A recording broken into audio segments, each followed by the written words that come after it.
Yo, party people and the place to be was good. Y'all know who it is. It's your number one Chief Rocker. Hey, I got a lot of stuff that I want to talk to y'all about. A lot of things that need to be discussed in Knicks Nation. So I set aside a block of time so we can have this conversation and chop it up, man. Appreciate y'all. Appreciate y'all being here. All right, that's more like it right there. Okay. So, yeah, y'all can see my other monitor over there finally, right? Y'all can see my other monitor. All right. Yeah, Greg Hamilton is in the building. Salute. Man, so I want to appreciate everybody for coming through. I know the schedule has been a little up and down. It's just that time of year for me, man. The job, just a weird schedule. Y'all know what it is. But I do want to talk about quite a few things, right? Right. Wiz is in the building. So I'd like to talk about quite a few things, right? There are a few things that I feel like we need to discuss as Knicks fans.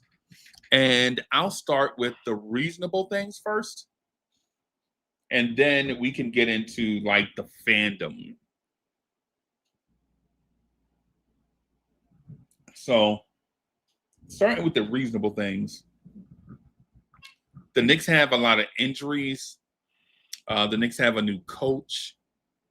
Guys are learning new roles and new jobs, and it's impacting their play. Jalen Brunson's three-pointer is off. Cat's three-pointer is off. And I'm talking about from career averages, right? I'm not talking about just regular. These are not regular mumbity-jumbo three-point shooters. These guys are great three-point shooters, and they're having bad starts to the season. Now, will their numbers gravitate back towards the mean, the ebb and flow? Sure, right. But there are some things that we can directly correlate to the Knicks' slow start, right? For instance, Cat's averaging 22.6 points a game. Brunson's averaging 28.3 points per game, but their shooting numbers not really where you want them to be, especially Cat. Cat is about 45%, usually around 52%. Jalen Brunson is at 48%. He's generally about 50%. Pierre Moise is in the building. Cat's taking about 6 threes a game. Brunson's taking about 8 threes a game. And they're both in that slightly off. Brunson usually shoots 41% from three, right? Cat generally shoots about 42% from three, somewhere in there. When they get back to the mean, I think the Knicks offense is going to look a lot better. OG Anunoby right now is shooting 39.2% from three. Mikal Bridges is shooting 41.8% from three. Right? OG's taking it 6.5. Bridges is taking about 5.5. Jordan Clarkson is shooting about 33.8% from three. We know that number will increase. Deuce is shooting 6 threes a game and shooting about his career average. DSJ, what's good, bro? A lot of this can be directly contributed to guys learning a new offense, a new coach, things of that sort. Right? It's just what it is.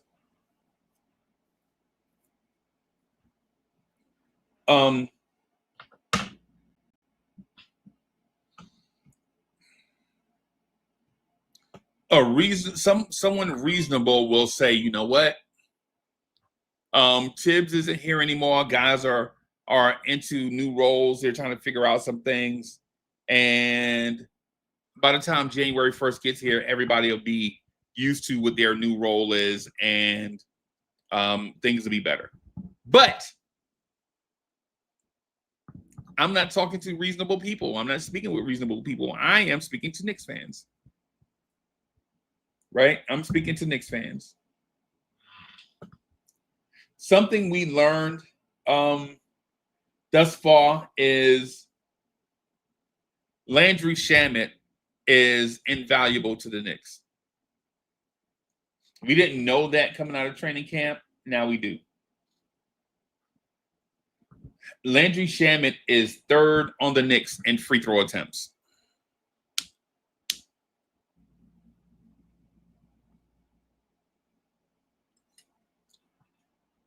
So he takes more threes per game than, I'm sorry. He's third on the team in free throw attempts. And he's shooting 79.4% from the free throw line. Cat is taking 7 free throws a game at 88%. That number was around like 94%, and then Cat had a terrible free throw shooting game, and that number kind of regressed. DSJ is in the building. Hey, Pastor J is in the building. Salute. I see you out here. Yes, I see you. I see you on them TikTok streets. Pastor J is in the building. I see you in them TikTok streets. Motivational posts every day. Sometimes I put a heart on them, sometimes I don't. I try to remember to put hearts on them. Salute to my guy, Pastor J, in the building. I think our guy, Gershon Yabusele, is starting to come around. But if we're just talking about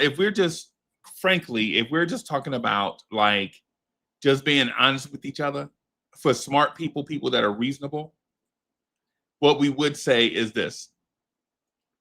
This is not the start that we anticipated. At the same time, we do understand at the start of every new job, there's orientation. Right? There's that period where you'll make the adjustment, right? And the Knicks are in that place.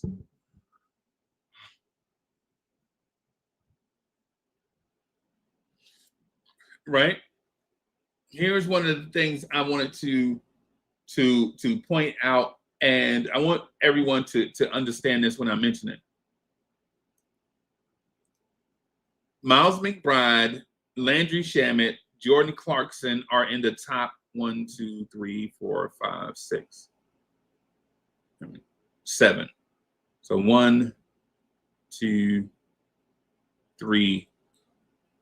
So we have 3 bench players in the top 7 for 3-pointers per game. I guess that's nothing though, because Brunson, OG, Cat, and Bridges are all starters. Mitch is not going to shoot threes. So I guess me saying this really doesn't make sense, or doesn't really have a lot of weight to it until you hear the number of threes that these guys shoot. Deuce McBride takes 6 threes a game, right? Deuce McBride takes 6 threes per game. Landry Shamet takes 4.4 threes per game. Jordan Clarkson takes 4 threes per game. Right? So these guys, they have a plan. The Knicks overall are taking 43 threes per game and making 15.7 threes a game. Basically, they're shooting about 37% from 3, which probably is league average, but you can tell what Mike Brown wants to do here.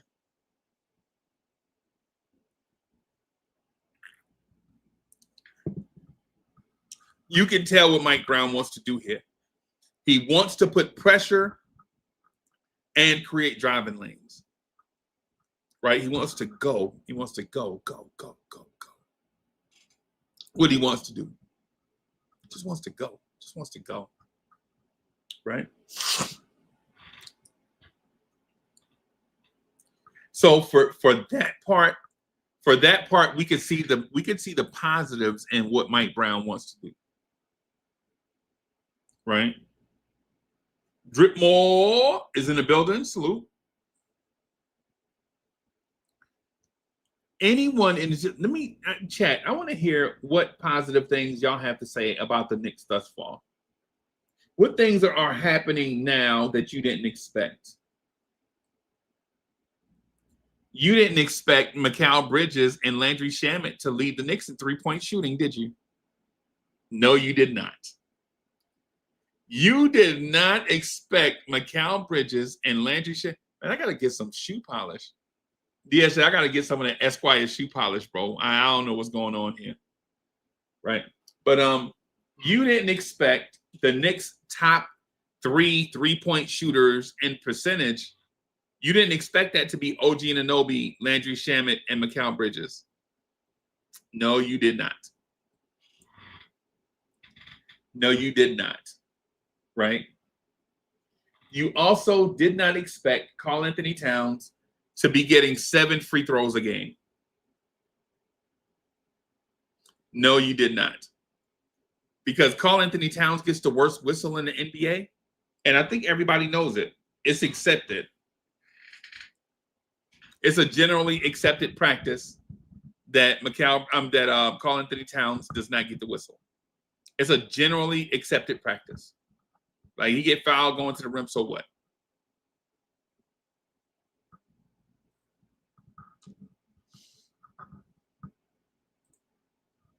The player leading us in 2-point percentage. If I ask you guys, name the top two Knicks right now, the top two Knicks and 2-point field goal percentage, I bet you can't tell me both. Salute to my guy Dripmore. Dripmore was working on the bid before we got here. I was like, Dripmore out here working on a bid. So I see you. Dripmore out here working on a bid before we got here. Hey, man, stay busy. Knicks fans, who is leading the NBA? What two players are leading the Knicks in 2-point percentage right now?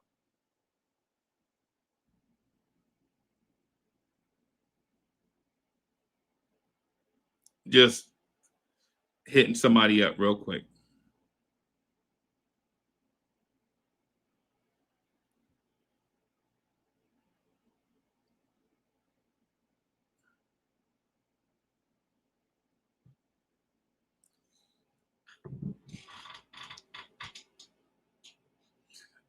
Take a guess. Take a guess. Brahim in the building. Salute. Yeah, hey, Dripmo, we got it for sure. Hey, when we get to Orlando, bro, hey, you already know.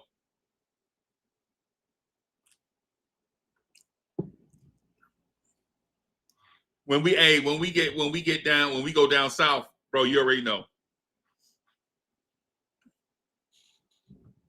I like to have fun though. So I like to have fun. So hey, everybody who already met me, they already know, man. We're gonna have fun, we're gonna kick it, we're gonna laugh and have a good time, man.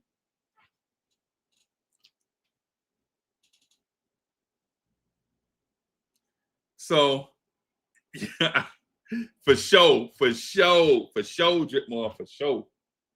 All right, so I'm gonna put one name in the chat about that has the highest 2-point percentage on the Knicks.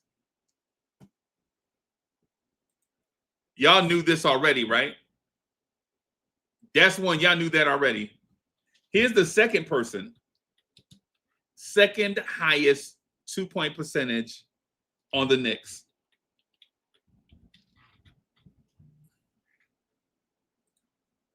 Did you know that?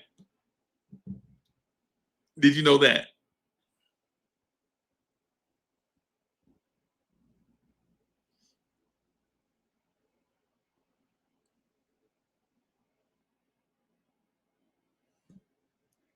Did y'all know Jordan Clarkson is second on the Knicks in 2-point field goal percentage with 62.7?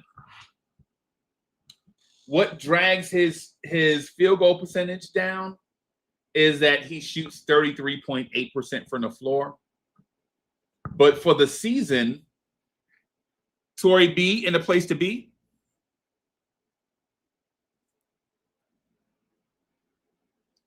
Did y'all know for the season, the guy that they called a chucker, Jordan Clarkson, is shooting a higher percentage from the floor than Jalen Brunson?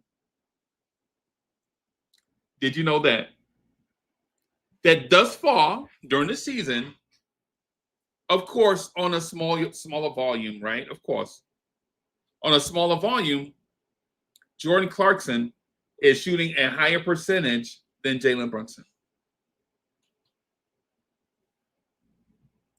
Things we didn't expect. Let's see. Let me go here, though. Where's my guy? He's also shooting a higher percentage than Cat.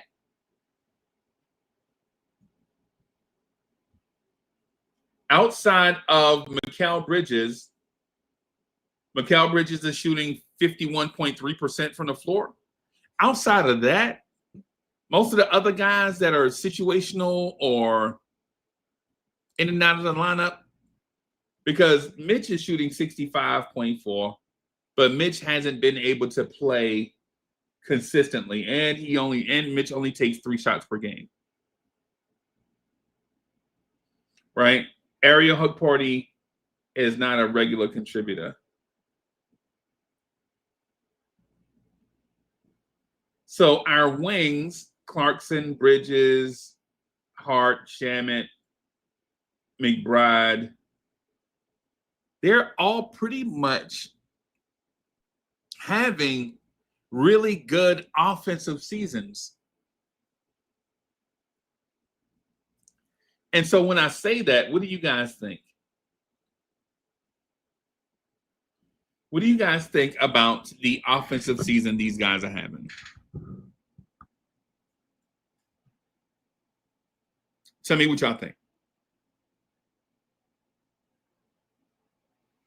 I got to get another camera, man. This camera right here is all in my grill. Y'all can see everything, like legit. I got to get me a camera. I got to put me a camera over there. Like, you know what I'm saying? Something.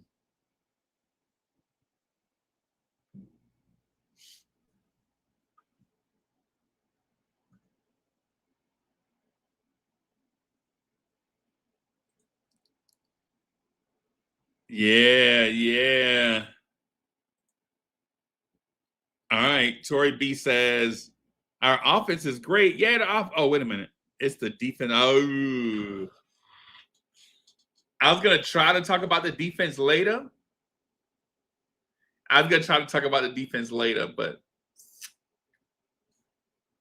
I don't know, man. Jeremy's house is in the building. Ghetto CPA is in the building.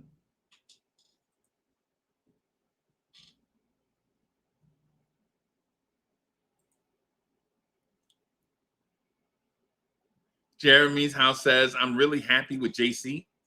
I thought he was going to destroy my blood pressure, being streaky. He's been way more dependable than I expected. And on top of that, I'm not going to front. I think Jordan Clarkson's defense has been admirable. Has it been great? He's little.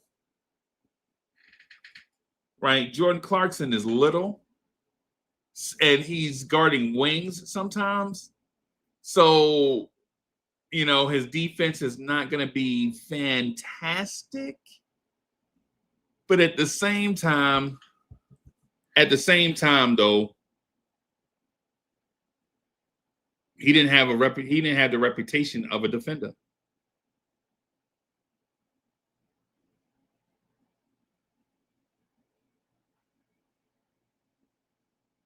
Sterone 2K6 says Shamit has been impressive this season.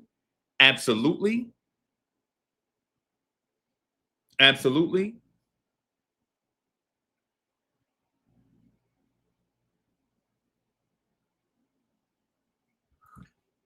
Right. Right. And so the stats I use are from ESPN.com, everybody, just to let you know the source that I was looking at.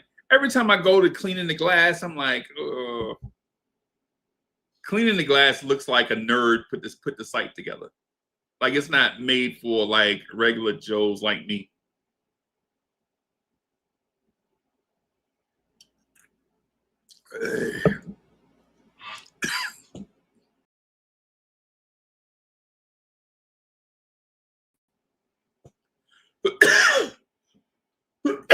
Excuse me, y'all.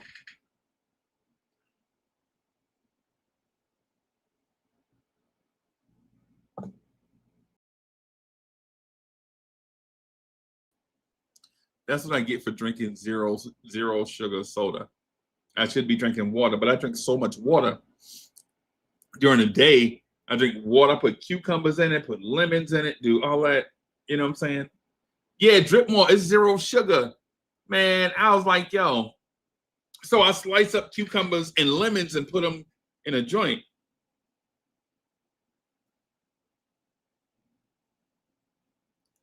Wow. Wow. Well, hey, Tori B, at least you have your popcorn ready, though. Like, Tori B got her popcorn ready.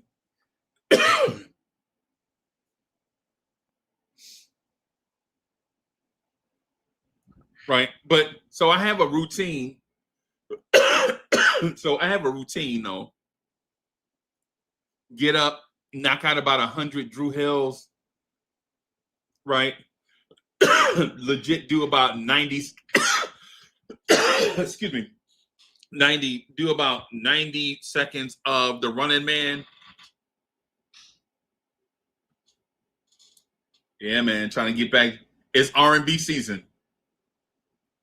It's R&B season, so got to knock out them Drew Hills. Got to knock out that running man. Got to knock out that Steve Martin. DeRoss is in the building. Salute, brethren. Yeah, Tori B. 100 Drew Hills. Gotta have it. Gotta have it.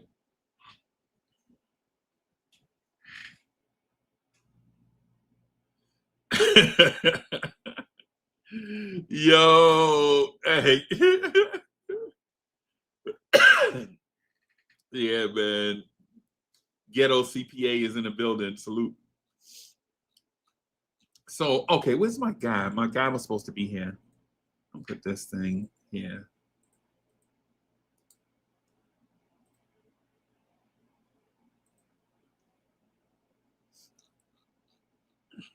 I told him I would do it, and then I didn't do it. Nah. Nah,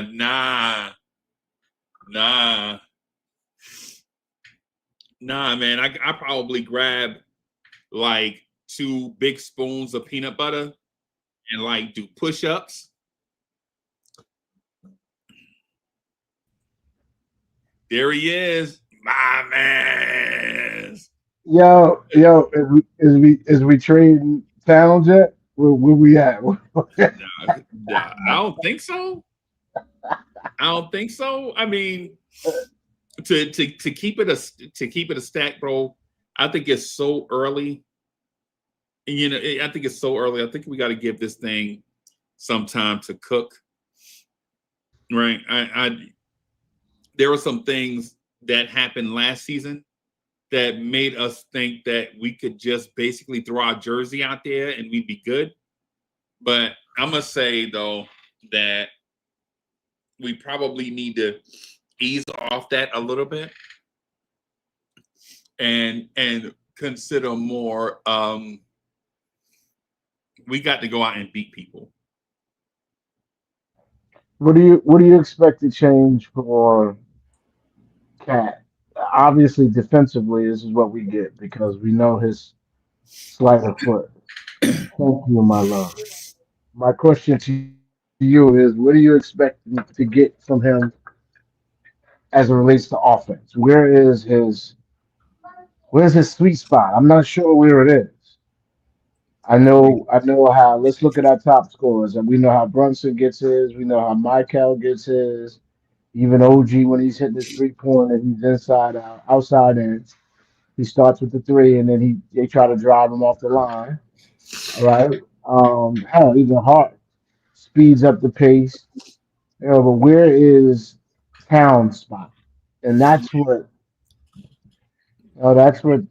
trailer. I do see him working well in the trailer. No, you know what? More specifically, where do you think his spots is in a half court? I think that becomes the problem. When we get to play a half, I haven't seen any Brunson and Towns pick and roll when we were top five in NBA last year with Brunson and Towns on the pick and roll. I haven't seen any of that, which Right. really what Towns is the pick and pop. I haven't seen any of that this year. So I'm just curious, and I understand why because in order to run the pick and pop with Towns, that keeps the ball in Brunson's hand, and Brunson is showing he can be effective without the ball in his hands, which makes it better for OG and Michael. I just don't know where Towns. I just don't know what plays are called for him in the half court. I'm unsure of that, Okay. and it concerns me at times. Okay. That makes sense. That's reasonable. You have a thing for it though, like maybe like a perspective on what that should look like. So, I mean, we've seen enough of him in a Knick uniform to know that he's most effective when he trails the play. So he kind of starts at the top. Maybe I've been seeing them run them. I don't know if y'all call that the Spanish pick and roll. I forget what y'all been teaching me for years. Is that a thing? The Spanish pick and roll is that a? Mm, I I don't. forget what y'all called it. Y'all called it the Spanish. I don't think so. Not with Cat and Mitchell Robinson, because for one, Cat's not going to roll to the rim, and Mitch is not going to shoot threes, right? Right. So even if you do line those two up top to give it the look, people already going to know what you're doing because one guy does one thing and then another guy does another thing, and it don't matter if you have them chest to chest, back to back, adjacent, up high, staggered. It don't matter because Mitch does one thing and Cat does another. So even if you give that look, you're like, we still know Mitch gonna roll to the rim and not look for the pass, and Cat is gonna slide out to the 3 point line and look for the kick out that'll never come. Right? Well, I guess. Go ahead. Yeah, yeah. So it's like so in that case is it's like so Chet. It's like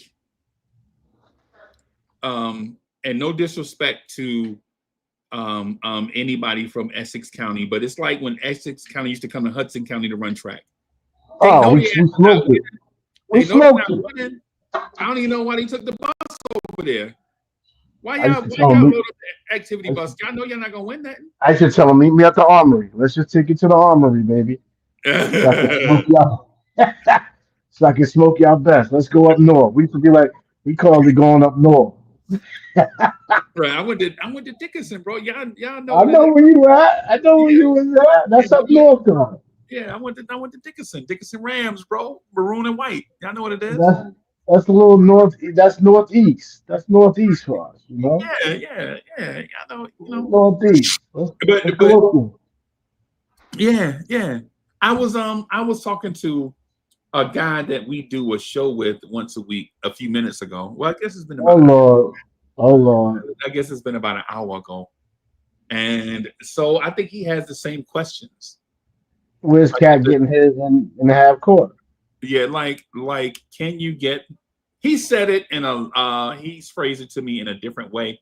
Basically, what he was saying to me though is how can we get the very best out of Cat and all the other players that are here, and are they willing to provide that very best?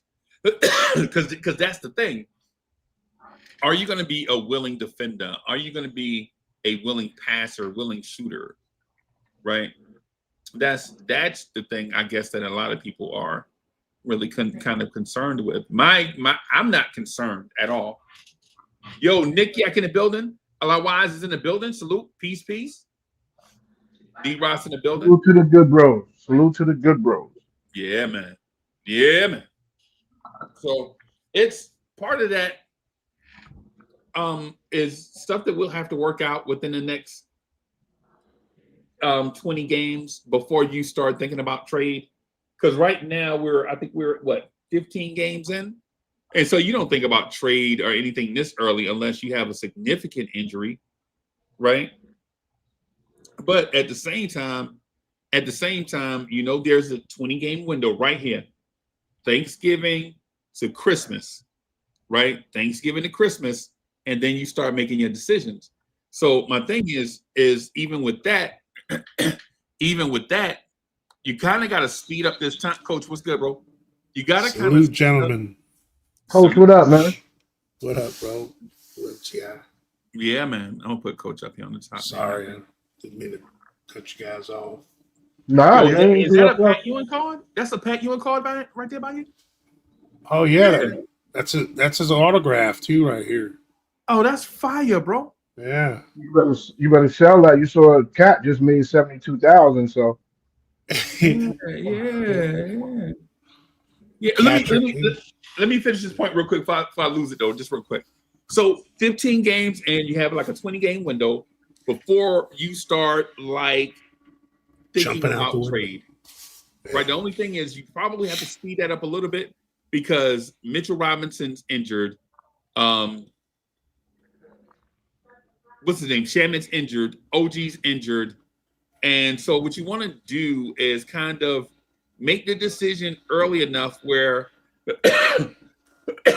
excuse me, and pardon me, Mitch is not injured. He's injury management, right? But you want to make the decision early enough where you give yourself enough time to pay the price that's needed for the guy that you feel like is a fit, right? That's what I feel, right? That's what I feel like. So by the time Christmas gets here, you don't want to wait till January to try to make up your mind on what you're trying to get. January should be your shopping season, in my mind, right? But with that, so do you mean like the time when we got like OG? Yeah, like that time frame. Yeah, like New Year's Eve. That was like I think that was New Year's Eve. We got OG. When did we get Josh? Trade deadline. It was right at the deadline. Yeah, trade deadline. Because remember we were gonna get Zach LaVine. Remember we were like, we were gonna get Zach LaVine, and then Zach LaVine's agent had to beef with the Knicks CA8 versus Clutch. It wasn't squashed back then. It was still going on. So you mean like when we were like gonna be getting KD and all them, and then we got Randall instead. Yeah. yeah. That's okay because that didn't work out for Brooklyn either. So that's true. Yeah.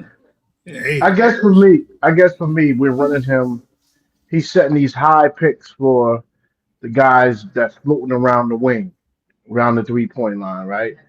So once that causes other guys to jump, and sometimes he gets a mismatch.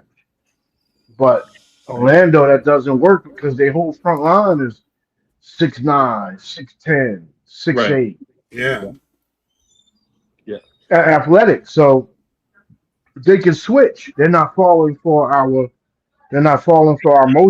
And it slows us down. We lose faith in the offense and start playing hero ball. All right. So that's my concern. I mean, my concern is the teams that aren't falling for mismatches or they have enough personnel to where switching doesn't affect them. Cat looks lost, man. He can't just run across. He can't just run across the baseline. He can't move from spot A to spot B quick enough in the 24-second shot clock. So wherever we set him up, if he doesn't get his offense from there, he's done. He's doomed. He's not getting offensive boards. It's just so limited with him that it's disappointing because I didn't watch Minnesota enough. And so I didn't know he had these glaring weaknesses in his game. So I don't know if it's as much as his personal weaknesses to the coaches figuring out the cat puzzle. Because if you think about, I guess it's something for 10 years, but you think about who he's had as his coaches. I mean, one of them, we know firsthand who one of them was for quite a few years. And one of the guy's critiques was he couldn't figure out our guys, or he wasn't the right fit with our guys. You know, Double T. I'm not going to say his name, but and then Finch. I don't know, but Cat. He does have weaknesses, like you said. I mean, every player's got a couple, but his strengths are so great. That's what we have to try to find a way to maximize. You know, what are those great strengths you speak of? Help me, coach. Make me a believer. it's almost like, all right, you look at a player now. You want to look at players that are above and beyond everybody else in certain skills. Yeah. So you want to look back at a player like Dennis Rodman. Dennis Rodman was so good at rebounding and defense. The the Bulls didn't need him to do anything else. Right. They built the personnel and their scheme around those skills that Dennis Rodman had. Because they had Dennis Rodman, they could start a Luke Longley or insert awkward journeyman white guy center, whatever. The Bill Wenningtons, the Will Purdue's, Right. You can have a center like that when you have a Rodman. When you have someone offensively like Cat, he spreads the floor so well. He can take any big man in the league off the dribble. And he has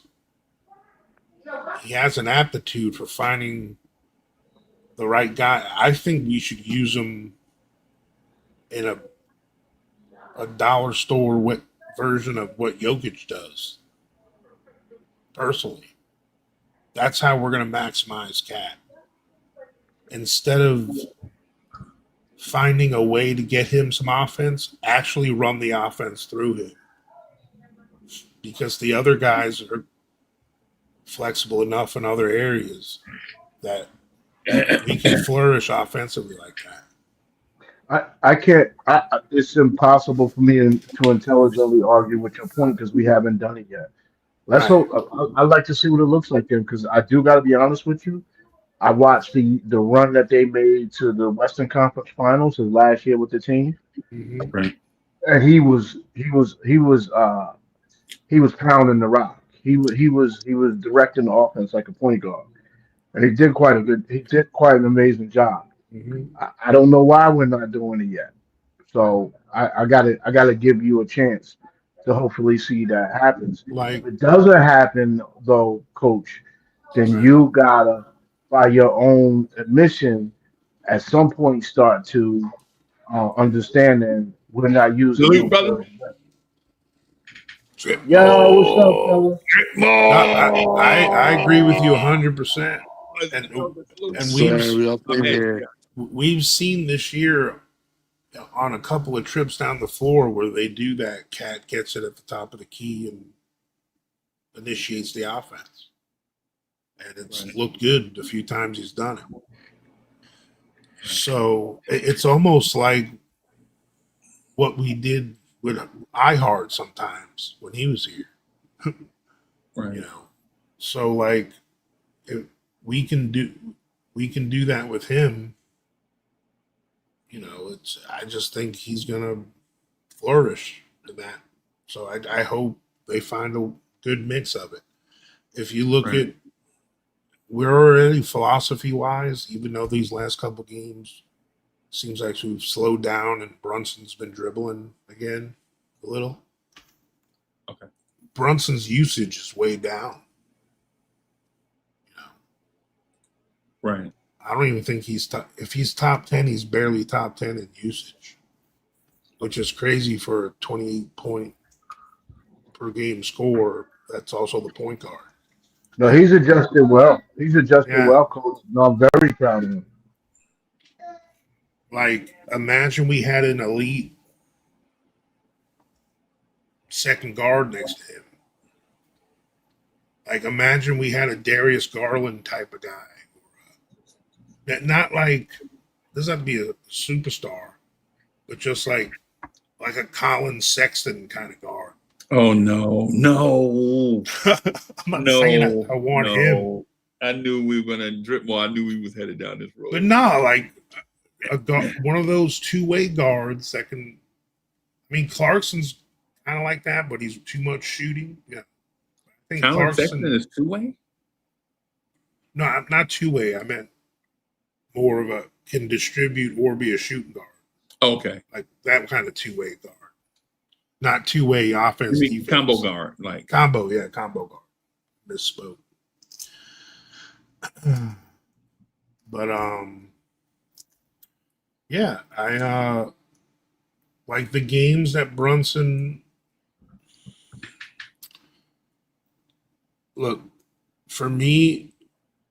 Obviously, we see the guys like Luca, Shea, and even now like Kate Cunningham and Jokic. Like they average all these points and they still get double-digit assists. And if you ask me, the guys that we have with Jalen Brunson are just as good or better than those guys have. So, do I think Brunson should have more assists than he has?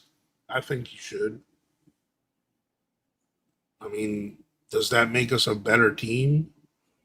Well, we got whooped by the Magic and when he had 11 assists. So it's not about just the numbers of Jalen passing that's going to make us win or lose. You know, I think it's 16 games in. Last year at this time, we were 9-7. In game 16, we got our butt whooped by Utah. right. On game 16. And we were 9-7 last year. So were we as worried then as we are now, vice versa? What were our expectations then to now? I don't know. But we're not going to win the championship in game 16. Right. No. You know, and nobody we have expects that. 3 guys that have started games for this team out yesterday. You know, we've had 4 major rotation guys out this year, you know, when you count Mitch and Deuce and OG and Landry. You know, I don't know. I don't think we can. I don't think we could call Mitch an injury anymore. Mitch is at the end of his career. You got to look at Mitch like a 40-year-old player that we're getting stealing some time from. Mitch is. We better hope he can play 20 minutes, 25 minutes a game in the Right. playoffs. That's it. The Mitch is who Mitch is though. That's over. And Yeah. trading him, you're not trading him for nothing because the league probably wouldn't even let you trade him. He's damaged goods, but he's ours. Yeah. No, I mean, I want Mitch to be there every day. Good. The only thing that drives me nuts about it is when you're a team that's um, trying to build chemistry with a new system, a new coach, and every other game, a huge part to both sides of what the team could do, it gets thrown in like a monkey wrench. You know, like Mitch changes the defense when he plays. Like everyone's responsibilities are different. He's a huge part of the defense when he's in there. When he's on offense, we have some shortcomings when it comes to what we can do offensively, scoring wise, but we get second chances because he gets offensive boards. So I think when a team's trying to build what they're doing and you don't have this huge piece in there every other game, it makes the process longer. You know? Yo, It's let hard me to ask. gain chemistry when you don't have the same guy in there every time. Like they're gonna have a certain chemistry when Mitch isn't there, and then when Mitch is there, the chemistry and the flow is gonna change again because now you got to play different because Mitch is there. You know what I'm saying? Right. Right. Well, hey, so Drip Ball, what's good, bro? What's What's good, good, brother? Freezy? What's going Trip. on, Coach? What's going What's on, going on, Ghetto? What's brother? good? Good to see you. Drip, what's good, brother?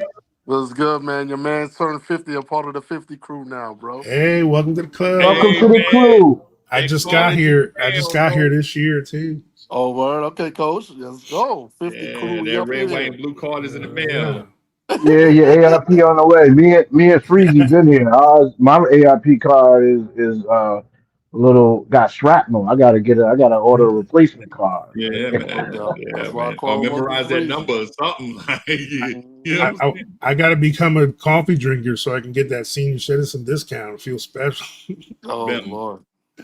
But bim. that Right. Mitchell Robinson point you were making, Coach, we just got to take it for what it is. He's just going to Yeah. be defensive, situational type player. So that's how coach is going to use him. Yeah. That's what he is. That's what we used him in the playoffs last year.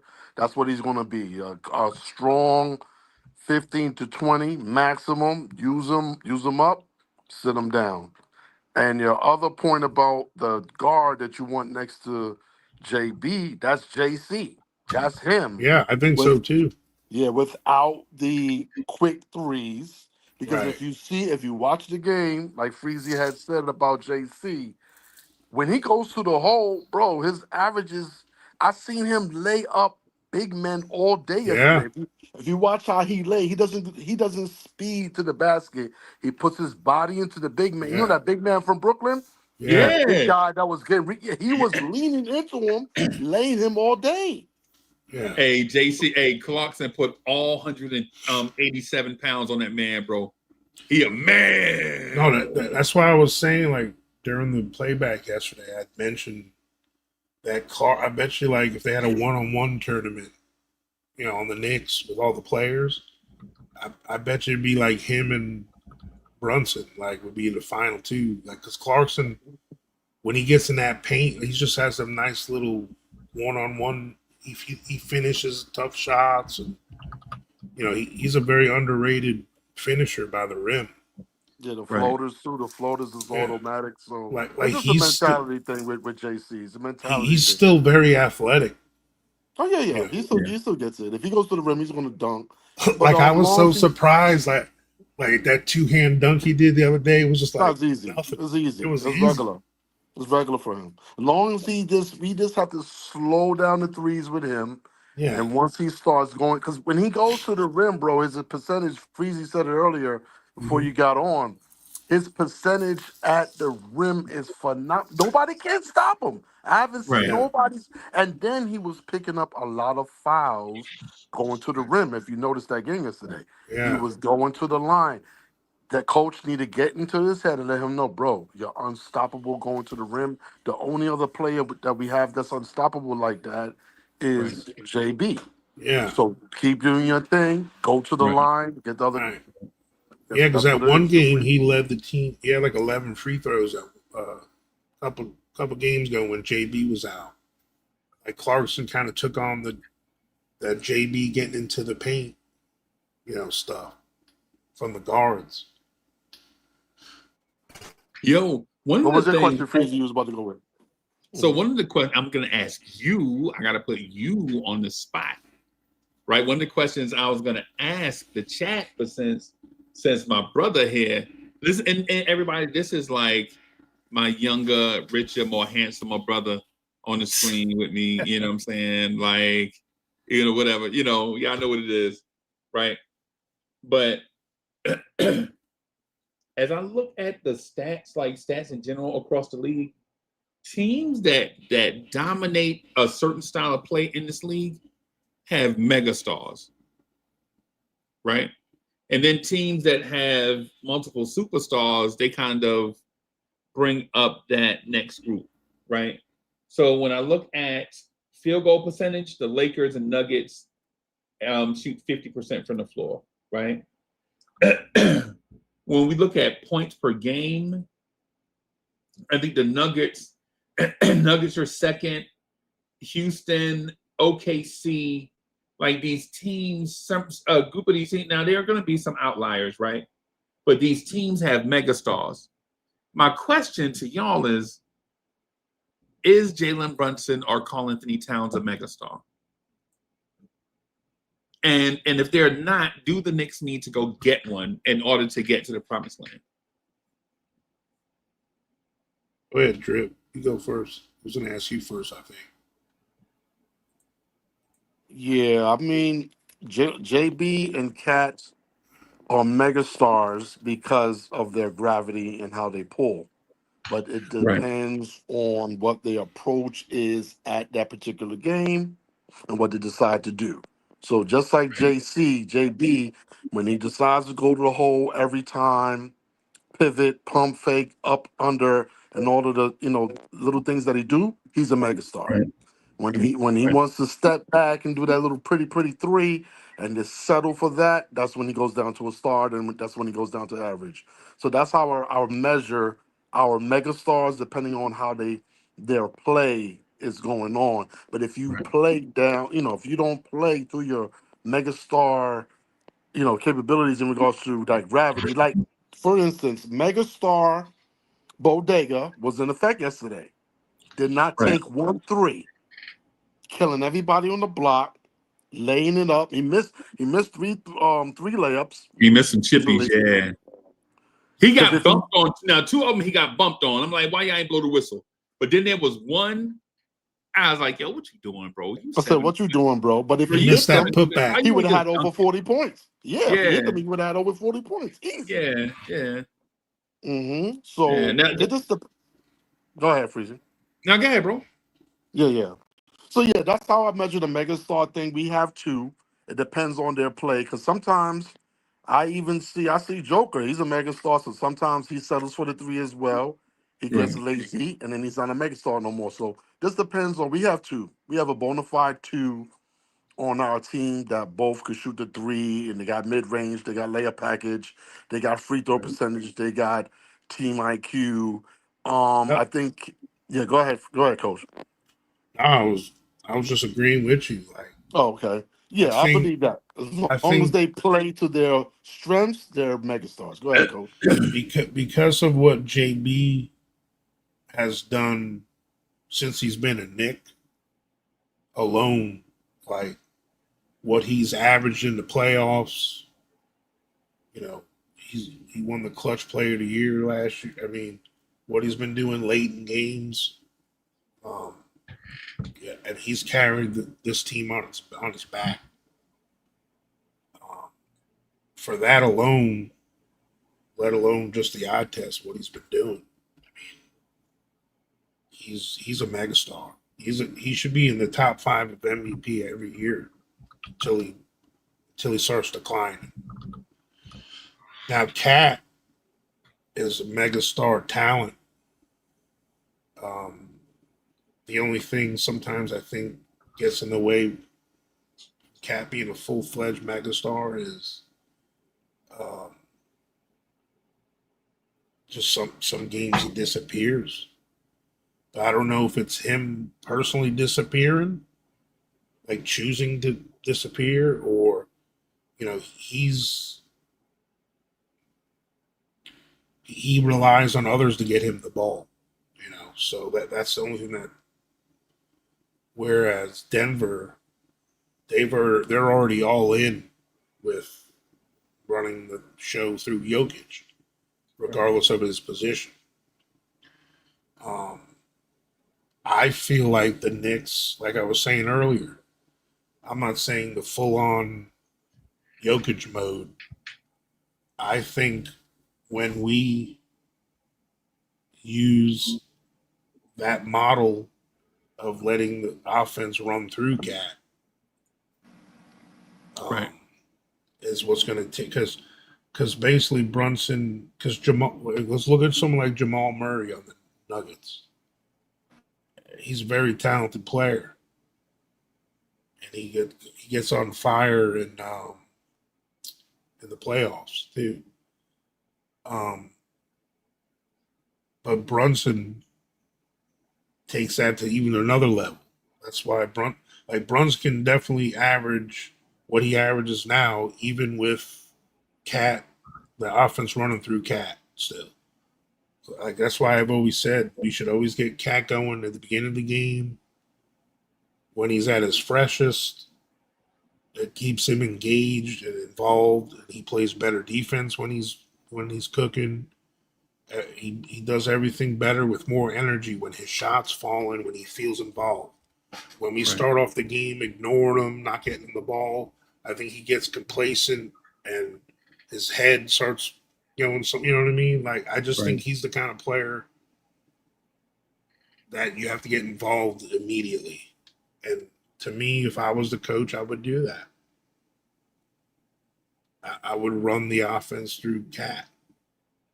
And the thing is, when I said earlier, you have every other game, you have a totally different person next to him. You know, the games that Mitch aren't But there. isn't that most NBA scorers, bro? Any scorer, any team that has two scorers, Yeah. like when one dude is doing all the scoring and the other one is not doing any scoring, doesn't that the second scorer feel like, hey man, I got to get some touches too? Yeah. Right? Because they're known for being scorers.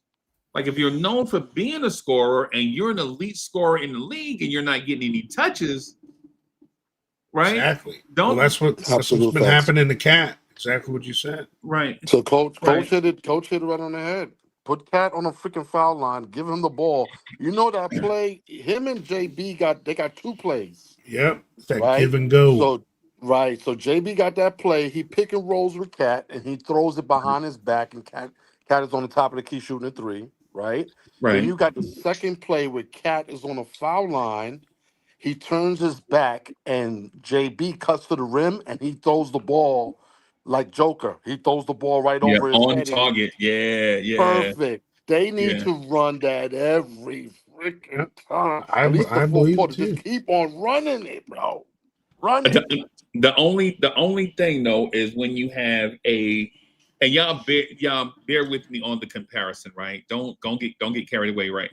But when you have a Kobe and Shaq scenario, like when Kobe's doing all the shooting and you got Shaq, right, rebounding and doing a whole bunch of stuff, and you don't give Shaq touches, Shaq is gonna start tripping, right? But when Shaq is working in the paint, Kobe feels like Kobe feels like nobody can guard him. Period. Right. And so we have that with Jalen Brunson and Cat, right? Like we've seen it the last all season long. We've seen once Cat gets going, Jalen Brunson's be like, okay, that's enough, big fella. It's time for me to take a shot. Right. And I'm not saying that that's a bad thing because Jalen Brunson is an efficient scorer. But even was it last night? Because what was it, last night or the night before last? What's the game? Cat started cooking, and then Jalen Brunson came down and jacked it. I think he shot a 3 over like 2 people in transition. I'm like, JB, I know you want to get shots up, bro. I listen. He be doing that, bro. The He more does 3 that. pointers, the better. He does that. Bro, my I ain't guy gonna front. was struggling all season, and now that he Mhm. cooking, as soon as he started cooking, you're like, okay, that's enough, big fella. I love the captain too. I love Cap, but he Yeah. does that, bro. He does that. Some Kobe sneakers on him, and the Kobe goes through his blood, bro. That's Mamba mentality, bro. Like, legit, he don't care. But if you think about it, since Cat's been in the league, okay, he's never been the 100% focus of an offense. Because when he first got there, it was Andrew Wiggins and Levine were there. Okay. And Wiggins was considered, he was a 20-something point scorer at that time. Right. And then, like, the next year, that's when they got Jimmy Butler. And Jimmy Butler was a high usage player. So, and then right when Jimmy Butler left, Anthony Edwards got there. So, like, Cat has never been the complete centerpiece. He's been a high-level scorer since he's been in the league, but he has never been the focal point on offense. Yeah, Cat is a reformed Rasheed Wallace. If he could get in the post and do that turnaround jumper that Rasheed Wallace loves to do, he could save himself a lot of fouls too. Rasheed Wallace used to be right on the foul line. Even when he was older, when we had him on the Knicks, he'll get on the foul line. We'll dump it down to him, and he will pass it. They are good big man team players. They don't need to be number one. But just like Coach said, you have to know how to use your big man appropriately, and they need to touch the ball. Cat don't have to shoot the ball, but he needs to touch it. JB needs to shoot the ball. That's the difference between Right. the Well, ball. let me ask you this. Let me ask you this, Drip One, just to ask a question. Who's the greatest post player of your lifetime? Say it again. The greatest. This is for Drip One. The greatest post player of your lifetime. It's probably the Dream. Most Dream, likely. right? Yeah. Would Because you he actually consider, beat us. He beat us, so I got to give it to him. Hey, so would you consider Tim Duncan in that too? The best post player, Post player, yeah, like second after the Dream. yeah. Would you consider Kevin McHale in that no. I too? was about to say Kevin might be up McHale there. Kevin McHale will be 1B. He wouldn't be 2. He'd be 1B behind the Right. Dream. So Mhm. to that, I asked that right because of this. Whether you have Olajuwon, Tim Duncan, Pat Ewing, David Robinson, who was more of a face-up five, but we didn't know that at the time. That wasn't really a thing back then. Who else? Adrian Dantley in the post. When you have great post-up players have great players clearing out. Y'all remember Derek Coleman? Remember Derek Coleman in the post? Yeah. Oh my Bro. God, he was a monster. I mean, he came before time. Carmelo was good in the post too. Carl Malone was great in the post. His turnaround jumper was bananas.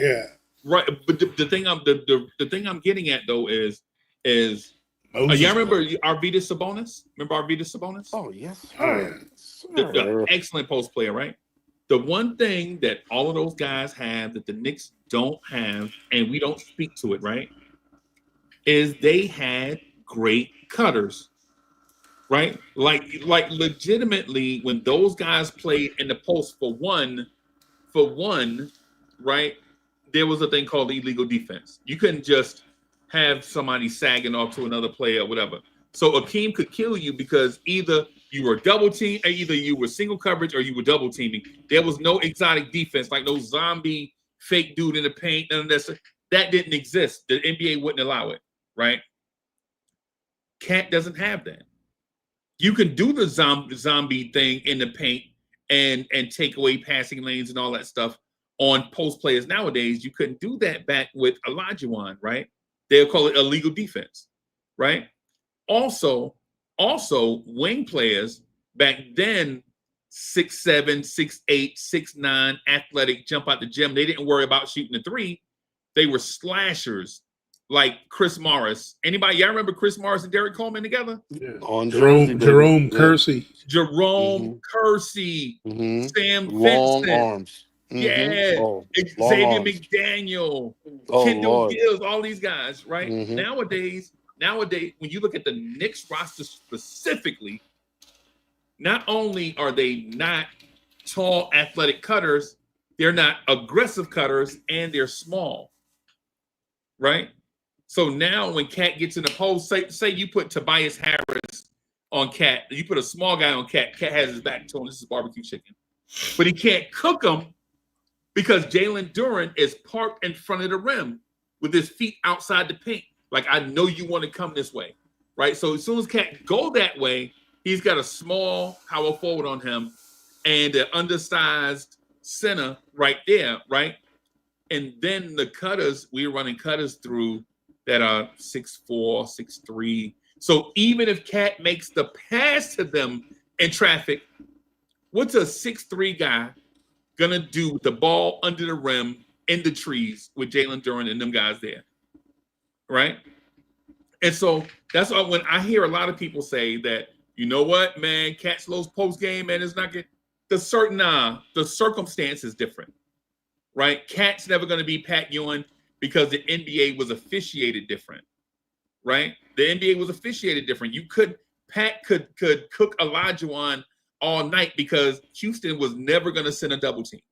They were going to let them two Bulls go at it all night. Whether Olajuwon got 40 and Pat got 40, they were going to do this all night, one-on-one, right? They both would have fouled out if they played nowadays in the first half. Blocks. Right, yeah, and because had 8 blocks. Look at old highlights of all them post guys we're talking about are that great. They all do that elbow hook or arm thing that Cat does all the time, and they didn't call it as an offensive foul back then. But they call it all the time on Cat. That was a good move back then. Yeah. You learned how to do that. That was a good move back then, right? Yeah, big men could hook each other. It's not a foul, but when you hook a small player, they're gonna call it. If you notice that, Yeah. The small player gonna act like the small player gonna be on some kind of SVU shit. 911 Madison Square Garden is gonna be the TV show when a small player get touched, bro. When a small player get touched in the league, bro, they just outline his body in chalk, bro. That's why Shaq, like literally, Shaq got fouled in today's foul standards. Shaq was fouled on every basket, and Shaq is fouled on every basket. and keeping it a stack, if you watch Knicks games, Cat is fouled on every basket. That is fact. Every time the Knicks take a trip down the offensive floor, Karl Anthony Towns is fouled. He's being punished for being big and skilled. Elite. Yeah. Right. And it's the same thing with Jokic. You ever seen Denver Nuggets game? Coach, you watch Denver Nuggets games? Hell yeah.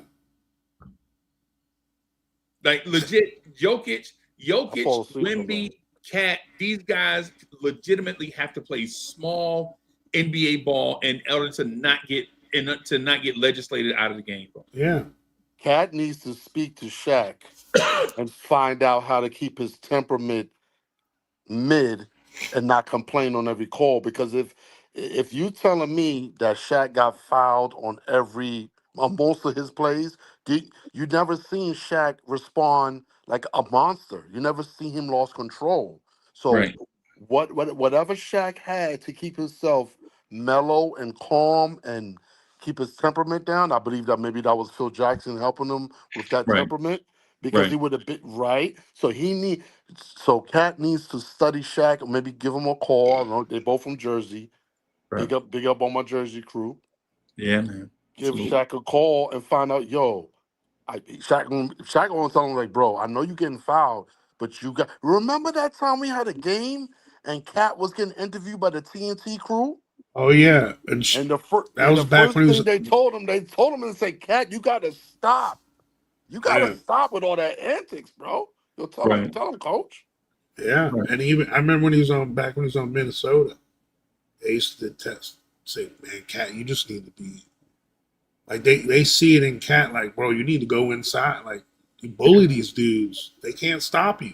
But he can't do that because the game is officiated. I know. Way. Like that's why guys like Barkley were the old heads.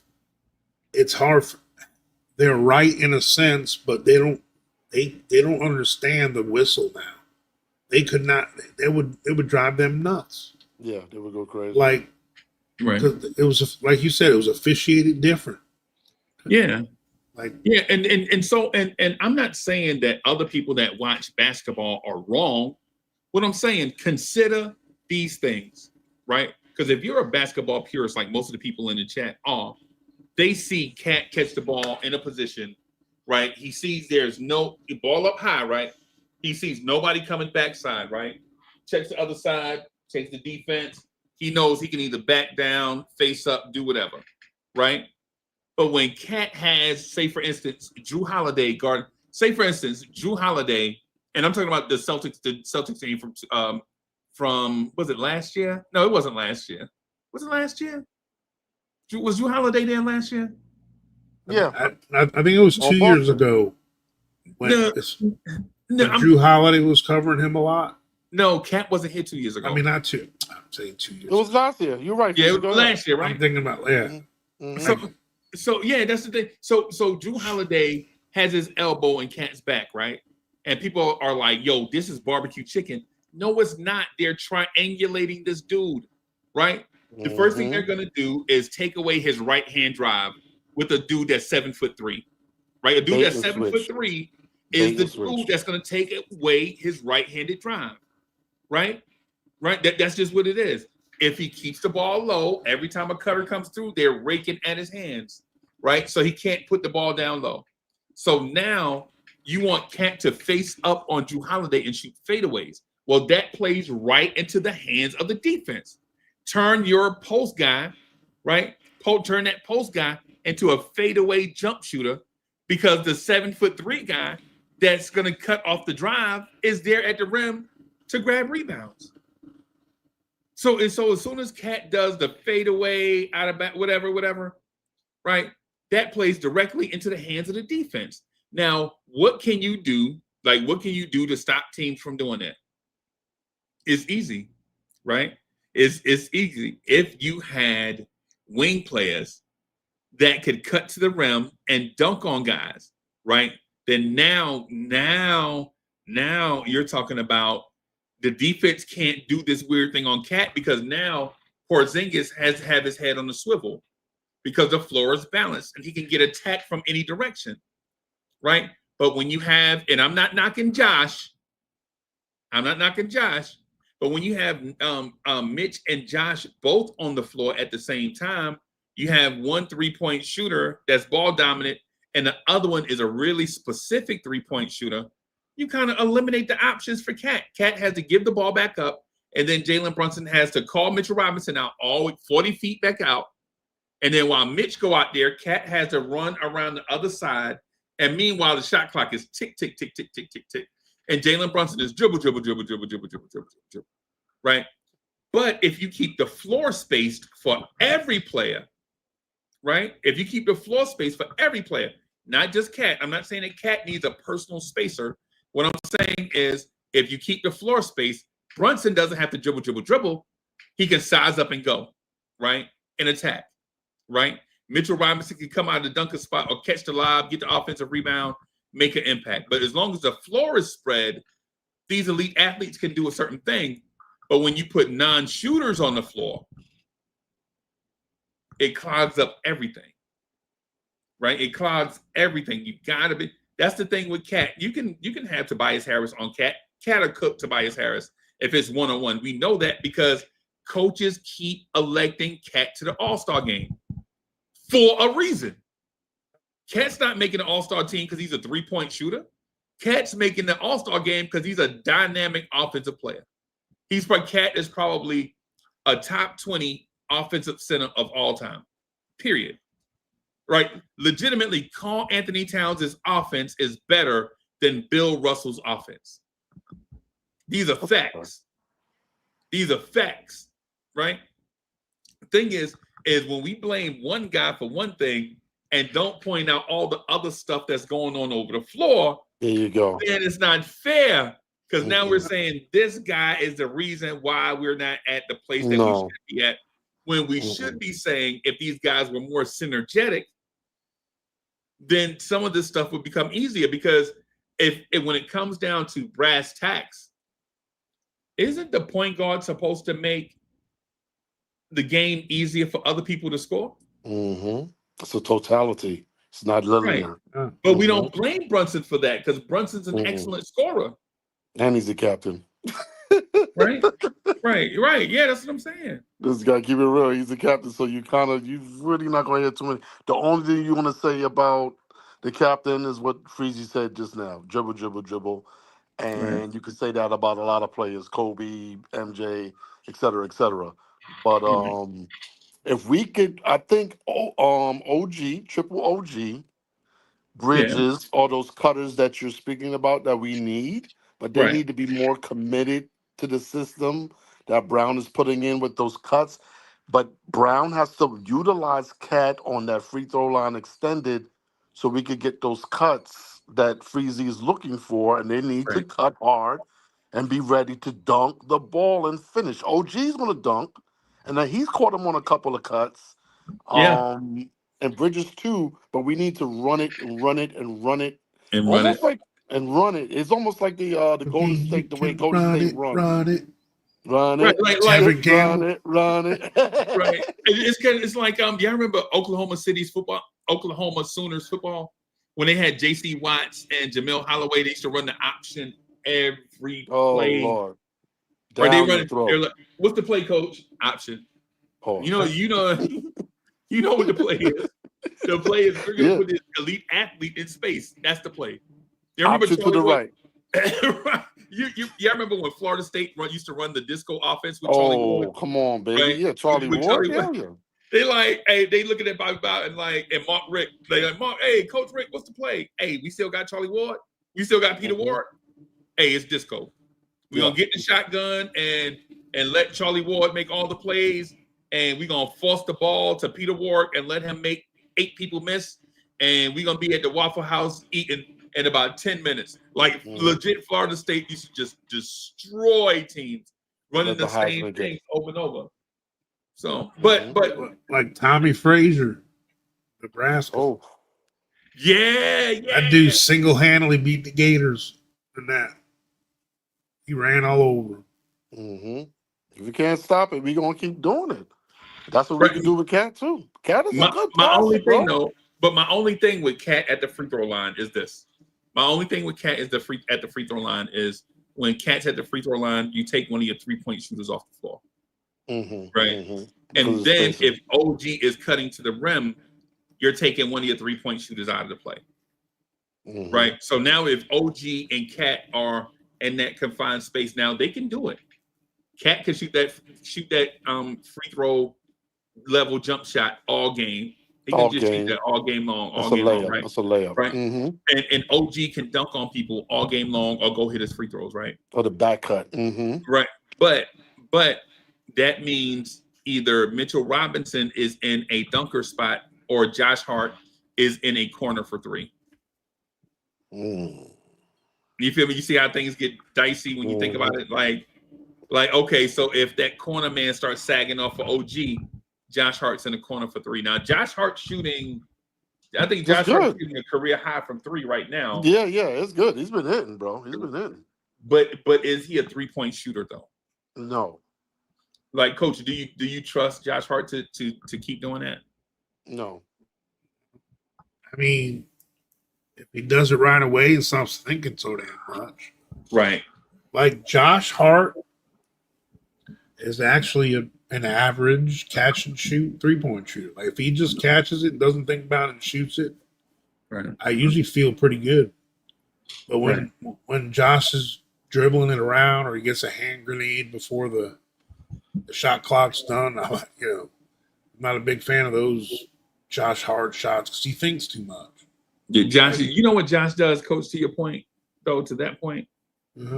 Me and you were together. Like, we watch every game together, right? Me and Coach are Nick's best friend. Like, you have never seen Nick's best friends like me and Coach. We watch every Knicks game together, where I'm feeling it or not, we are still together, right? Yeah. Josh Hart on a smaller defender will attack an imaginary closeout. But if a 7-footer is closing out, Josh Hart is going to try to shoot that thing over the 7-footer, which makes 0 sense, right? Which makes 0 sense, right? Because if the 7-footer is closing out hard, all you have to do is put it on the floor. Their shot block and rim protection is gone. Right. Josh Hart definitely has some bonehead. He's not what coaches consider a cerebral player at all. Yeah, he's not a cerebral player. He's a hard worker. He's a reactionary athlete. Like, I mean, there's nothing wrong with it. He's Troy Polamalu, bro. Yeah, there's some players on your team when you're a coach. you just let him go. Just let him Lawrence play. Taylor, bro. Like, don't give him a bunch of things to think about. No. Run through a Don't wall. like tell him he's got all these like Limitations. responsibilities and reads and shit, because you're just gonna ruin his athleticism. Because as soon as his mind thinks a little bit, he can't even tie his shoe. And that's when he's pumped and coach, and that's when he's thinking. Remember the stuff that you don't want him to do, that little pump fake, that little hesitation, he starts doing that. That's how you know he's thinking when he starts pump faking. Yeah. But we see it all the time. When Josh is at his best, he gets the rebound and dribbles all the way down the court and goes right to the rim. Doesn't think about anything else. When sometimes Josh catches that wide open three, and when the ball gets rotated around, and he just shoots it, doesn't hesitate, and I think he's 50-50 on those kind of shots. Like when he grabs it, problem. Then He is get the ball out of his damn hands. Right. Right. Even when Josh gets a lot of his assists, or like when he catches it and makes the decision right away to pass it because it's there, like he's good at those. But when he's got to dribble and then he jumps and he's figuring out who to pass to in midair, he's doing all that crap, bro. Once he turns his back to the basket, like to the rim, forget about it. Like get the ball out of his hands. Right. But transition, Josh, awesome. Excellent. That's West Coast Josh. You see, when like he transitions, Josh West Coast. Josh is made for like the Paul Westphal offense. Right. I'll give you an example, real quick, an example of where Josh makes mistakes and we live with it. So 2 years ago, we lost to, or 3 playoffs ago, we lost to, what's the name? Miami. On the last offensive play, or second last offensive play, right? Jalen Brunson was looking for a 3-point shooter. Remember, we were down by 2. Oh, I remember. Oh my, you bring it back next trauma, bro. Now the thing is, right, is this. The thing is Tom Thibodeau had Derrick Rose and Evan Fournier on the bench. He didn't play him. He left RJ Barrett, Josh Hart, and Quentin Grimes in the game with Julius Randle and Jalen Brunson. Coming down the floor, Josh Hart waved Quentin Grimes off to the corner away from Jalen Brunson. And JB was trying to figure out where to go, and Josh Hart followed Jalen Brunson, right? And then when Jalen Brunson was in a pivot where he couldn't, when he picked up his dribble, trying to pass it to Randall, the one guy in front of him was a guy named Josh Hart. And Jalen Brunson, in that moment, knew if he passed that ball to Josh Hart, nothing good was going to happen. He refused to pass that. So 3 bad things happened on that play. For one, why are you waving away Quentin Grimes, who is a 3-point shooter? Right? Why would you send him to the backside of the play away from Brunson? You know, Brunson's short. He can't see over or through the defense. Right? And if you do that, then why do you get deep in front of Brunson? Because you, in that position, cannot make that pass to Grimes all the way in the deep corner on the other side of the floor. Right? You can't. Because that's what you're taught in basketball. In basketball, you're taught you don't want to make very long passes in the half court because the defense might pick it off. Right? So instead of him coming down to screen for Randall to come to pop back up, because at that time, Randall was a decent 3-point shooter and willing, right? At the same time, we know Randall and Josh Hart gets a lot of assists. Josh Hart can pass. Is he the half-court passer that Julius Randle is? No, I'm not even, no, I don't care what the numbers say, right? He's not the half-court passer that Julius Randle is, right? On that play, Jalen Brunson is trapped with time running out, and he looks Josh Hart dead in the face and turns the other way and tries to pass it to Julius between 3 people. That lets you know, like, Josh on that play Josh plays because Josh kept us in that series, but at times Josh can be Josh, and when Josh does those Josh things, you're like, you have to live with it because for every terrible Josh play, Josh is going to make 8 or 9 great Josh plays. So it's like you gotta live with it. It's like when people told Randy Moss he should start run blocking, right? Randy, if you start blocking guys in a run game, you could probably be. And Randy's like, man, I'm always open.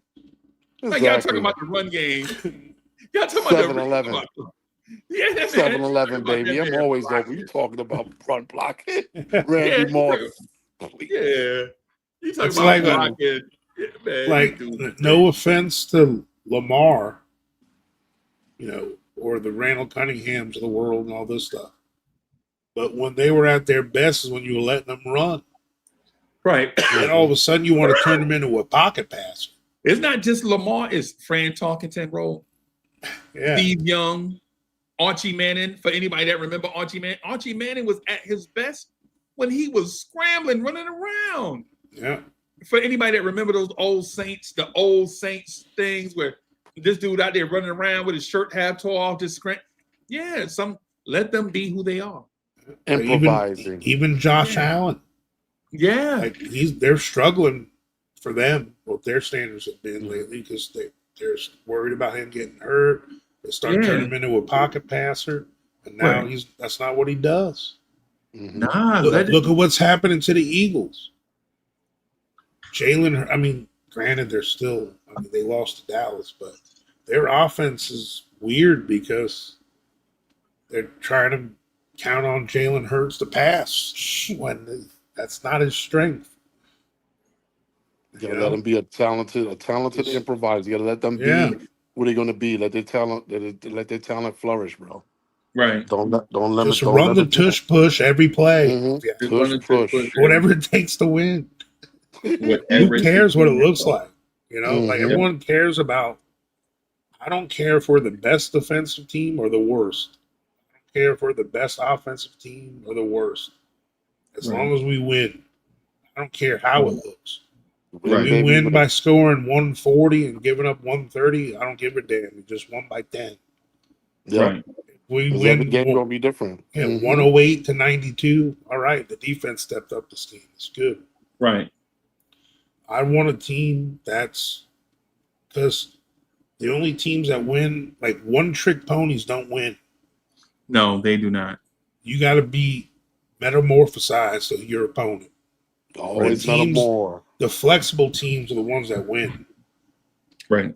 Like, if there's a game we got to step up and score a bunch, I feel good about it. If there's a game where we got to lock it down, I think we have 3 or 4 defenders that can lock people down. So I think we could be, and that's the identity we got to find out. Like what rotation of that's going to work best.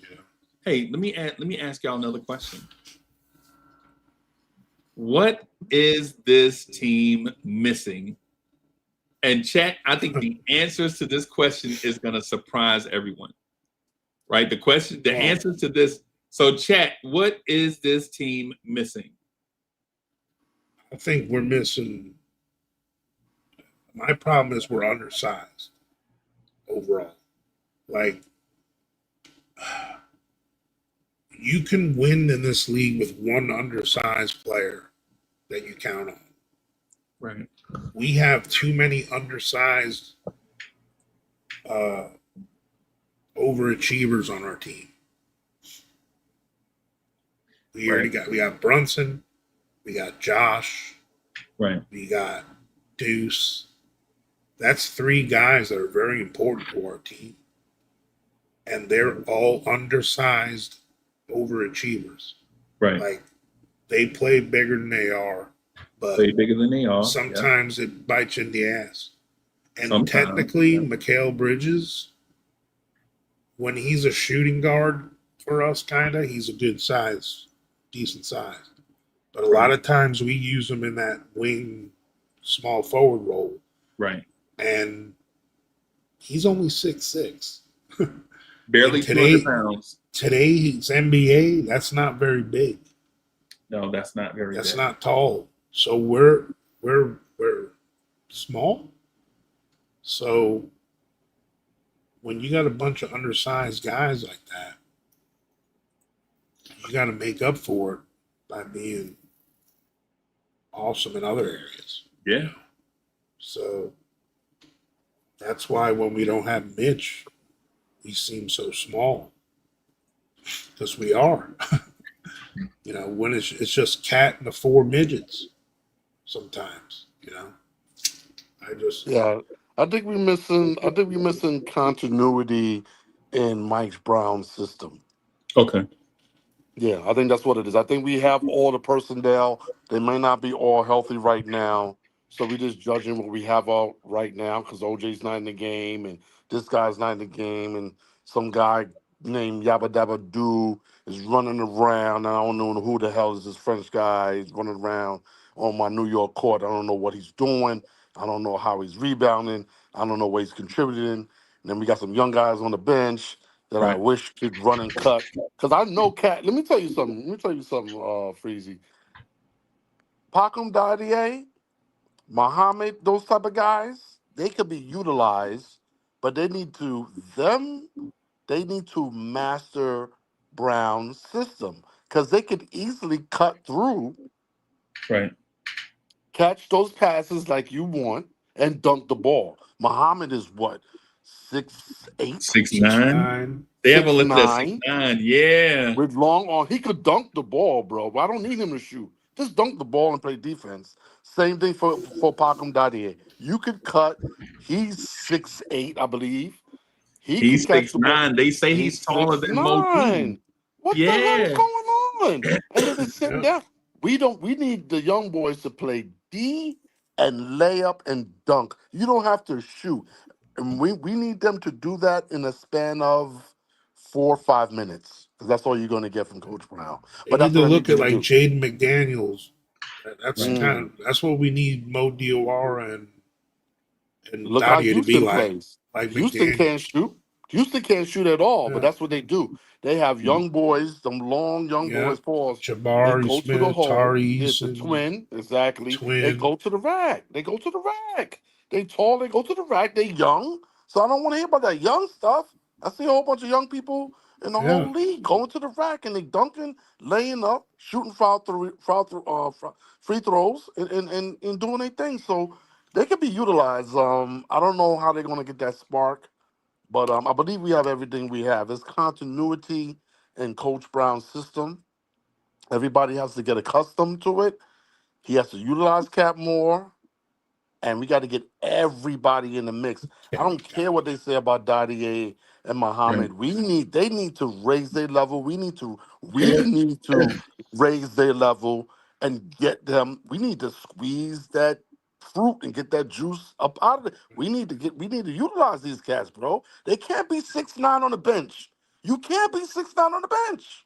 You Right. gotta play, bro. Coach gotta Yeah, find a way. Listen, I'm gonna run you once he sees they master that cut and go system, whatever Brown has, get him in the game for a little 3, 4, 5 minutes and let Cat pass him the ball and let them dunk the ball and get that confidence. We don't need Muhammad out there pulling threes yeah. because we running a spray and he needs to shoot. He needs to get to the hole because he won't miss a dunk. I know he's nervous out there, Freezy.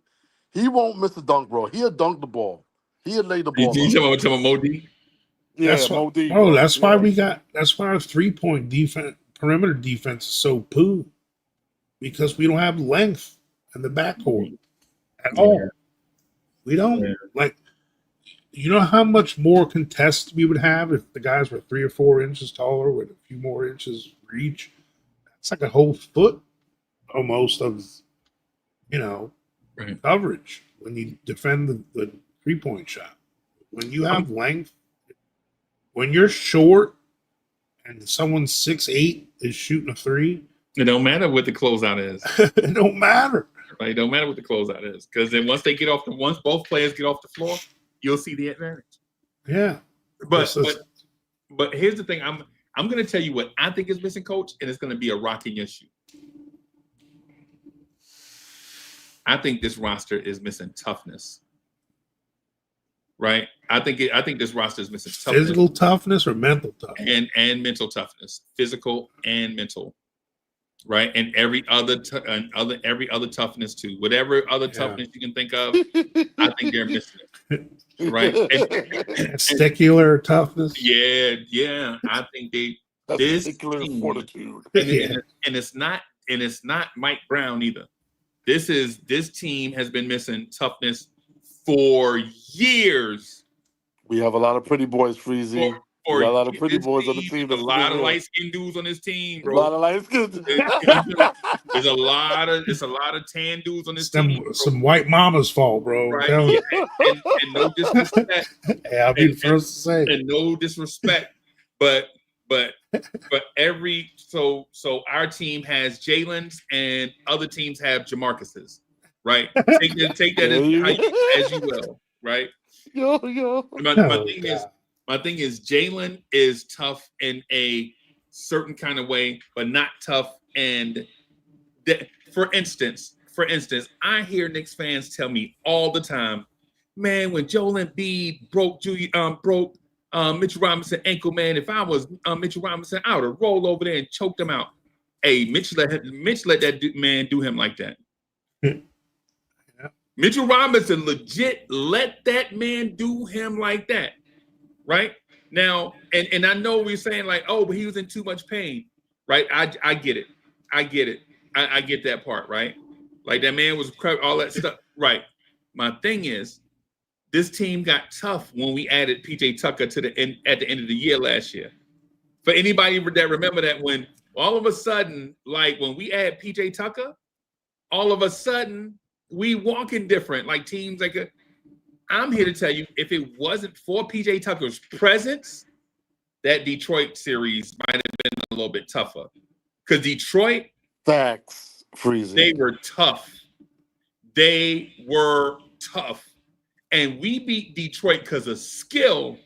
Yep. We didn't beat Detroit because of toughness. Factory. Right?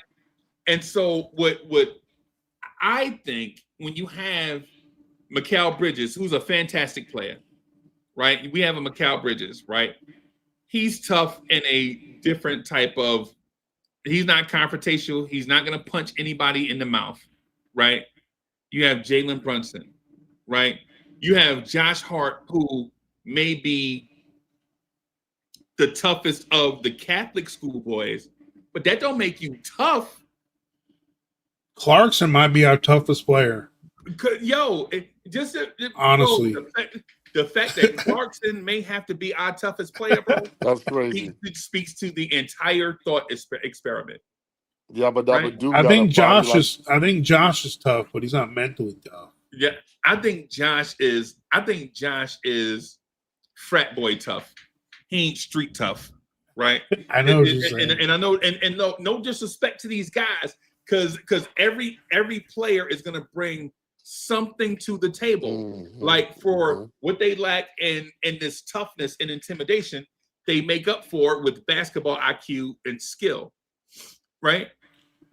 But the difference between like teams that win and all this stuff, bro, there's like a guy, there's always a dude where you like why y'all think Indiana be carrying James Jones? Goonery, straight goonery. Right.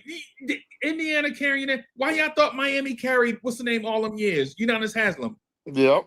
Yeah. Goonery, straight goonery. They didn't carry that dude. They didn't carry that dude so he can, because he brought something to the table.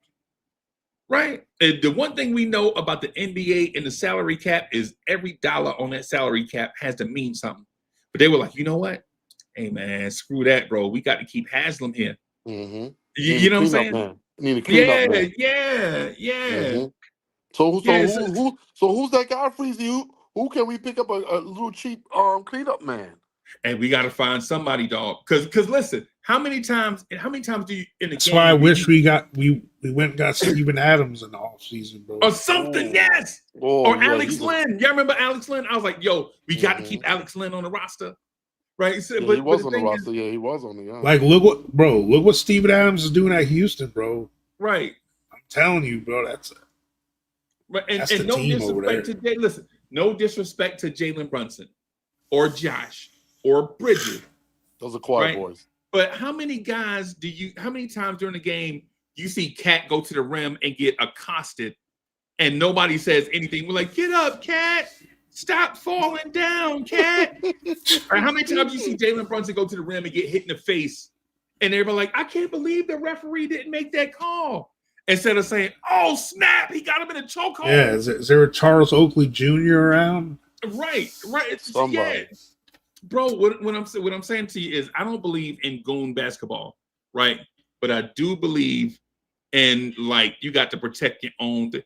Bro, there was a time an NBA player came into the Garden looking like El DeBarge and rolled the fake dice on the logo in the Garden.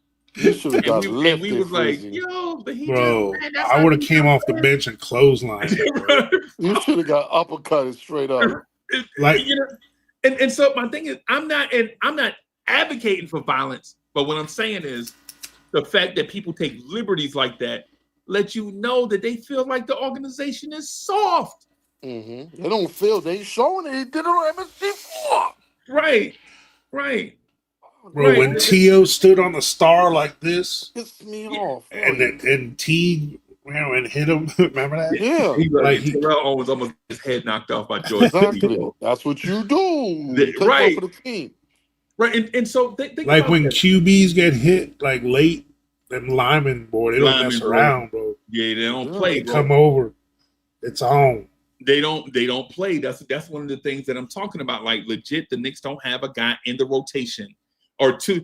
Ideally, you'd like to have two in the rotation and one on the bench, right? Because if you have a crazy, you got to have another crazy with him to calm him down. Like y'all remember Rick Mahorn and Bill Laimbeer? Oh yeah, and then the real crazy was Dennis Rodman. Oh yeah, right? You remember that? Like legit, Rick Mahorn would. When you just say. And you'll come racing at Rick and Laimbeer and Rodman be running over there, and you're like, oh my God, bro. Like, you just need to sign James Johnson, put him on the bench. Something. But remember, Freezy, last year, remember in the Detroit series, Cat did stick up for Mitch. For Money Mitch. He did. Yeah. Because we don't need him. We don't need Cat to do that though, because he'll get kicked out the game. We need another goon to do that. Mitch is a different temperament, man. I don't blame Mitch. Mitch is who he is, man. Mitch is a fantastic player. I don't want to call Mitch things about, but he's not soft. He don't got enough money. We need Yabu to be like beef stew, bro. Yeah, bro. Mm-hmm. I'm saying Yabu Double, do what you doing. He got all those muscles for what? Why he got all those muscles for? For what? Unless the organization is soft.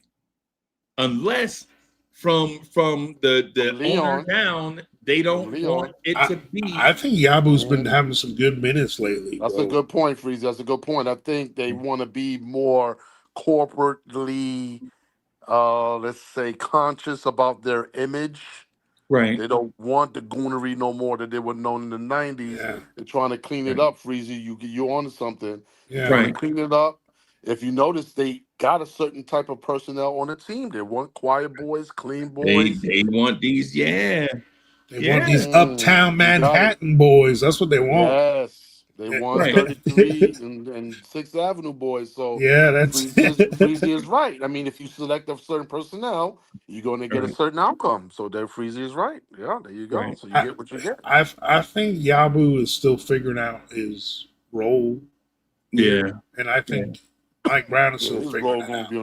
He's going to be on the plane back to France, bro. But the thing is, we wanted him to come in and just be, I don't know what we wanted him to be or expected from him. I didn't expect, I mean, he's a mid-level exception guy. I want him to box out with that big old backyard he got. Yeah, that's what I want. That's what use your backyard, bro. And box it looks out. like it's the same way Charles Barkley had a backyard like him. Yeah, Charles Barkley had the same backyard like him. Pause. Right. He boxed people out, and he got rebounds. And Charles Barkley was 6'4", just like Josh Hart. Right. You feel me? There you go. I saw Charles Barkley dunk on Bill Cartwright 8 straight times, bro. Legit, I was right behind the stanchion, bro. Like 8 straight plays.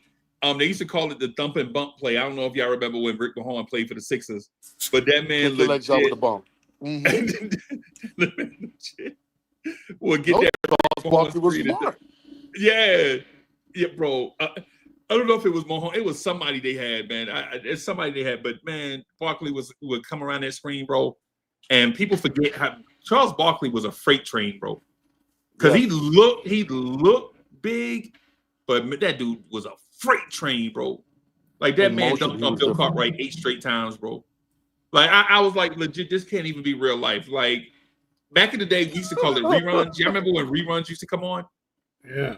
Back when see now they put all the episodes out at one time and you could binge watch. So binge watch is the new word to say, but back in the day we used to say reruns, right?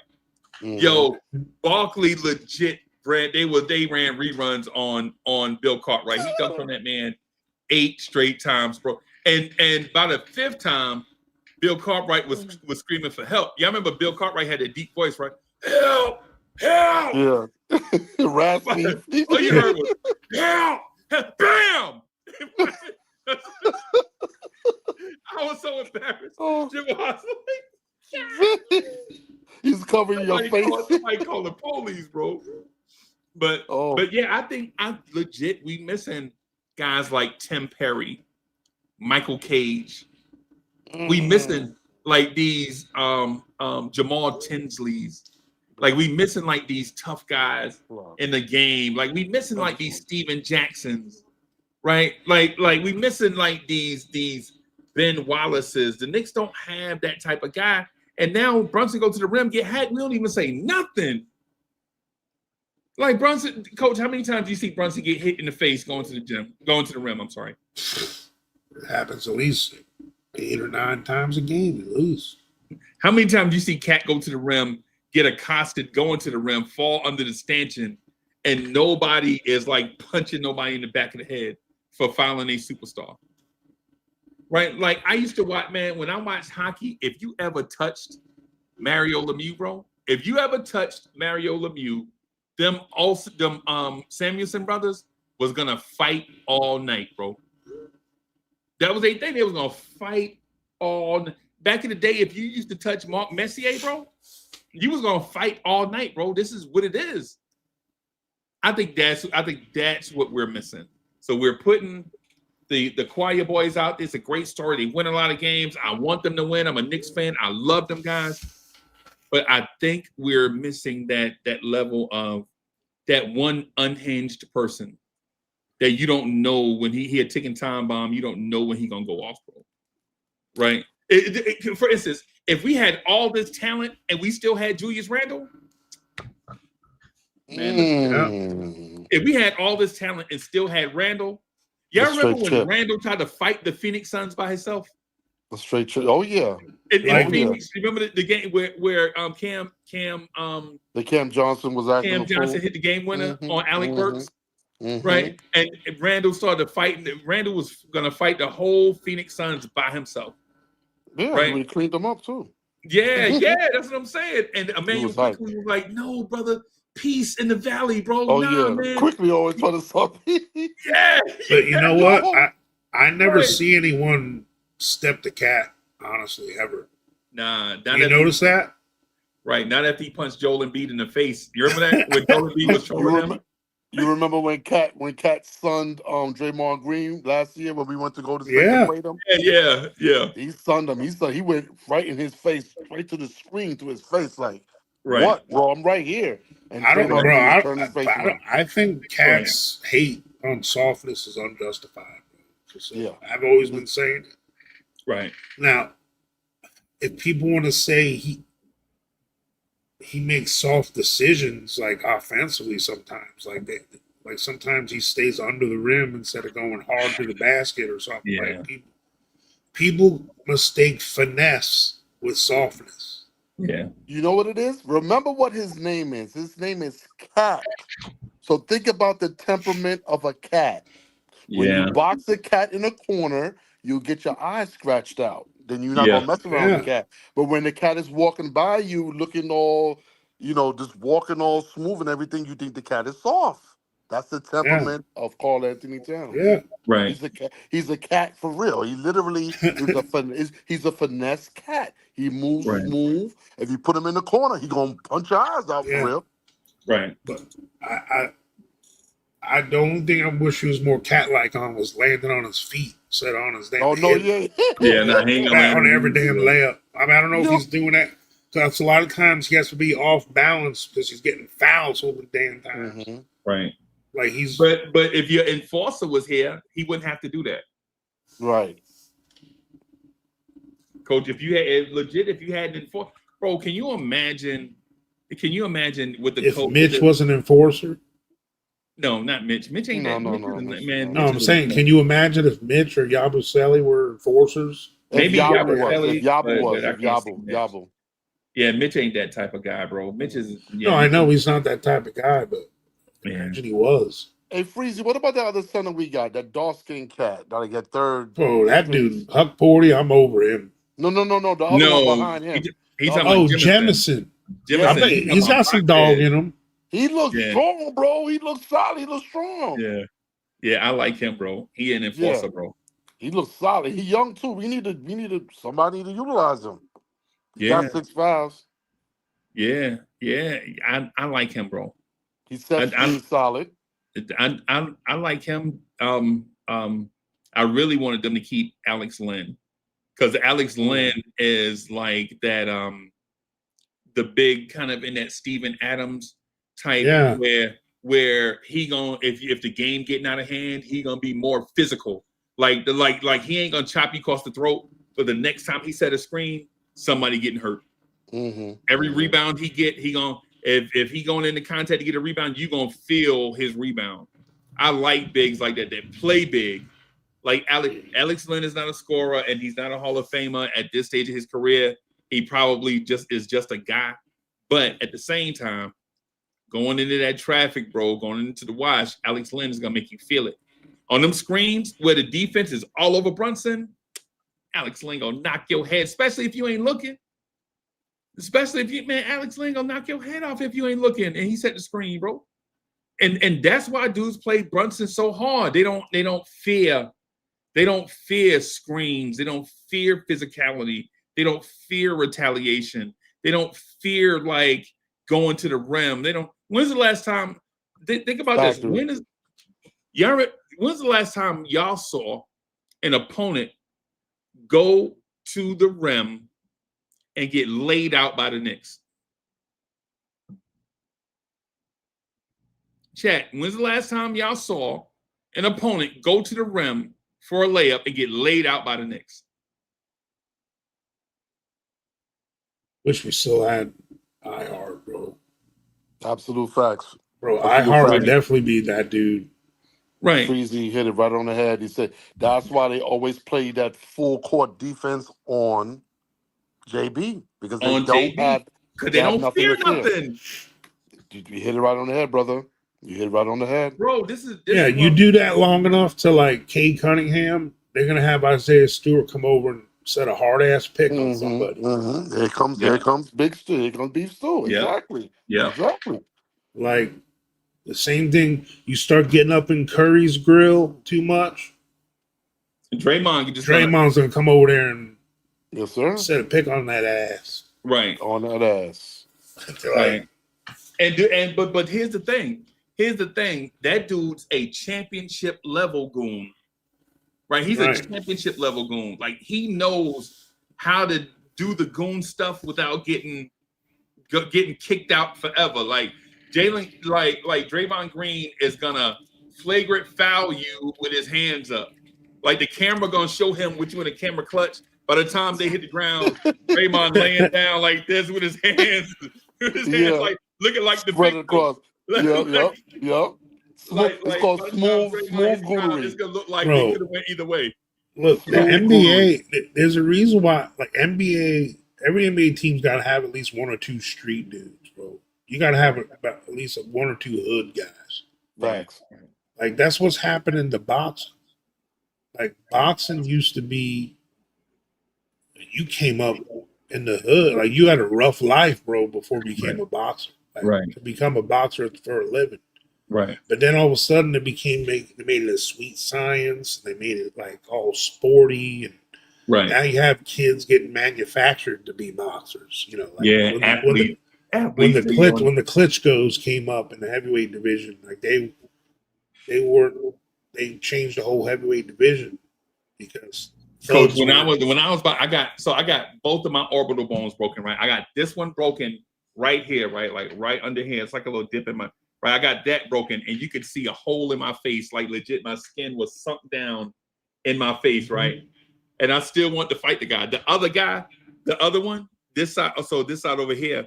Like I got this broken, like kind of up here more, right? Like right above, like jaw, right? This broken, right? This whole thing was just sunk in like this, and it was like, yo, you look like you just had a stroke, like legit. And it was like, hey man, you got to go to the hospital. Like, nah, man, I ain't gonna let him do me. Like, you know, it was a different time. It was like a different time. Right now, these guys are, instead of making foul choices, like instead of having wrist tape and elbow pads and fingers taped up, these dudes is worried about they sneaker selections. I'm gonna wear one yellow Kobe and one lime green Kobe. Oh, please don't talk about the Kobe's. Bro, They come went- on, man. Come on, man. What we doing out here? Oh my God, Freezy. What are we doing out here? You know what I'm saying? Like, dude wearing Mitch Mac sneakers. They ain't got their fingers taped. They ain't got their wrist taped. Like, dude, legit. Like, you remember when dudes used to wear elbow pads? Mm-hmm. Knee pads. Cats out here with a manicure and pedicure now, baby. These dudes is out here wearing their headbands upside down because that's tough. Dudes wearing the logo upside down. Man, I'm tough. Man, that ain't tough, bro.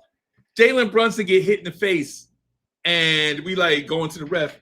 Ref, why you didn't call that? And the ref like, play ball, bro. But anyway, chat. That's what I think. That's what I think is going on. I think that's what we're missing. I'm not saying replace the guys that we have, but if we add like just that one guy, right? I think if you add that one guy, like that one guy that's slightly off kilter, right? The one that's slightly off of, like may rest in peace, Sean Taylor, right? Like you had all those smart guys in the Miami secondary, Mike Rump and all them guys, Ed Reed and all them guys, and Sean Taylor wasn't quite, all the screws wasn't tightened all the way down with Sean Taylor, right? Like I saw Sean Taylor hit a 160-pound receiver and laid him out like his life was dependent on it, right? Sean Taylor was like 230, right? You know what I'm saying? That type of guy where, right? Oh, there it is. Bring back Bobby Portis. Buggy eye. Yo, bring back Bobby Portis, man. I was just watching the Bucks the other night. He was dropping threes on them. Yeah, man. Mm-hmm. Bring back Bobby Portis. Because Bobby Portis looked crazy. Not Bobby Portis. He had the buggy eyes. Yeah, Bobby Portis could be like. Yeah. Bobby Portis looked like he was. Bobby Portis looked like you got to tell him to calm down before the game. Calm down. Bobby. Yeah. You know what I'm saying? That's what I think we're missing. And we're missing that guy. I think that unlocks Cat, Brunson, Mitch. I think that one guy, right, will unlock everyone and get these defenders off of us like that, get some calls from the ref, all this stuff. Because it's about respecting these guys that we have on the floor because we're super skilled. I don't see a team in the NBA more skilled 1 through 7 than the Knicks. Now, but at the same time, if a beef break out, who we gonna send Deuce out there? Deuce write children books. A lot of mercy. What the fuck? Yeah, Chad. If something break out on the floor, we gonna send Jalen out there?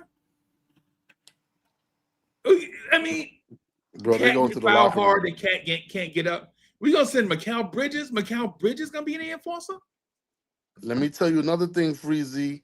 when we went to Golden State last year and Cat was punking Draymond, Right. remember, nobody had his back, not even the coach. And I remember Right. after that game, you said that. You said the coach don't even got Cat back. The You coach. Yeah. remember that? That's why he Remember, gone, bro. Yeah. that's why he gone. The That's coach why he went straight gone. up to Draymond and gave him a pound. You remember that after the game? He Right. dapped him up and everything and was talking, kicking. We can't be doing that. Nah, bro. That's what I'm saying. That's what I mean. Now, I mean, I may be wrong. I may be wrong in this assessment, right? Because nobody's 100% right 100% of the time, right? Nobody. So I may be wrong in this assertion, but in this assertion, it does get. I didn't come to this assertion. This assertion came to me, right? Because I'm thinking like, yo, how many times during the game do you see the Knicks, whether it's Josh or Cat or whoever, crying to the refs? Like, he touched me, bro. It's too physical, bro. What's going? Yeah. How many times during the game do you see our players complaining to the refs? Whole game. Coach Brown Coach Brown gonna have to he's gonna have to challenge his players to shh and play ball. How about that? Don't say nothing. Run back full speed on defense and don't say a word. Don't say one word. And if you say a word, I'm gonna have to start finding y'all. I'm not gonna wait till the NBA finds y'all and gives y'all technical fouls. You turn around and complain to the refs, I'm gonna fine you internally every Right. time you bitch and complain. We gotta change the behavior, like Freezy said. You gotta get more tougher mindset. Right. Maybe we need to utilize that third or fourth center on the bench to be that goon. To be Whisper that in it. guy. Yeah. Yeah. Tell Dolan gonna pay your fines. Don't worry about it, bro. I understand you're not making enough money to be paying these $5,000 fines. Right. Dolan got you. We need you to utilize that barrel chest, them big ass arms, Yabu, your big ass self, and Right. do something more than what you're doing, because he ain't doing nothing anyway. You might as well Right. push somebody down. Or set Right. a hard screen and throw a shoulder into somebody. You let this guy throw his heavy shoulder into your man. Now his shoulder separated again. That's because of we don't do that, but we always on the end of getting those type of plays. And now he's down with the shoulder again Right. because of a hard pick by a goon from another team. We need to Right. be doing that too. Right. Right. Yeah, Right. man. No doubt. And that's just my observation. Like, I'm not trying to put a rock in y'all's shoe. And this is not me trying to create content. This is an observation that came to me. No, I mean, if we're not getting calls, we should complain. Right. But hey, coach, and you, the Knicks fan, have seen our guys get fouled or done dirty, right? And nothing happens.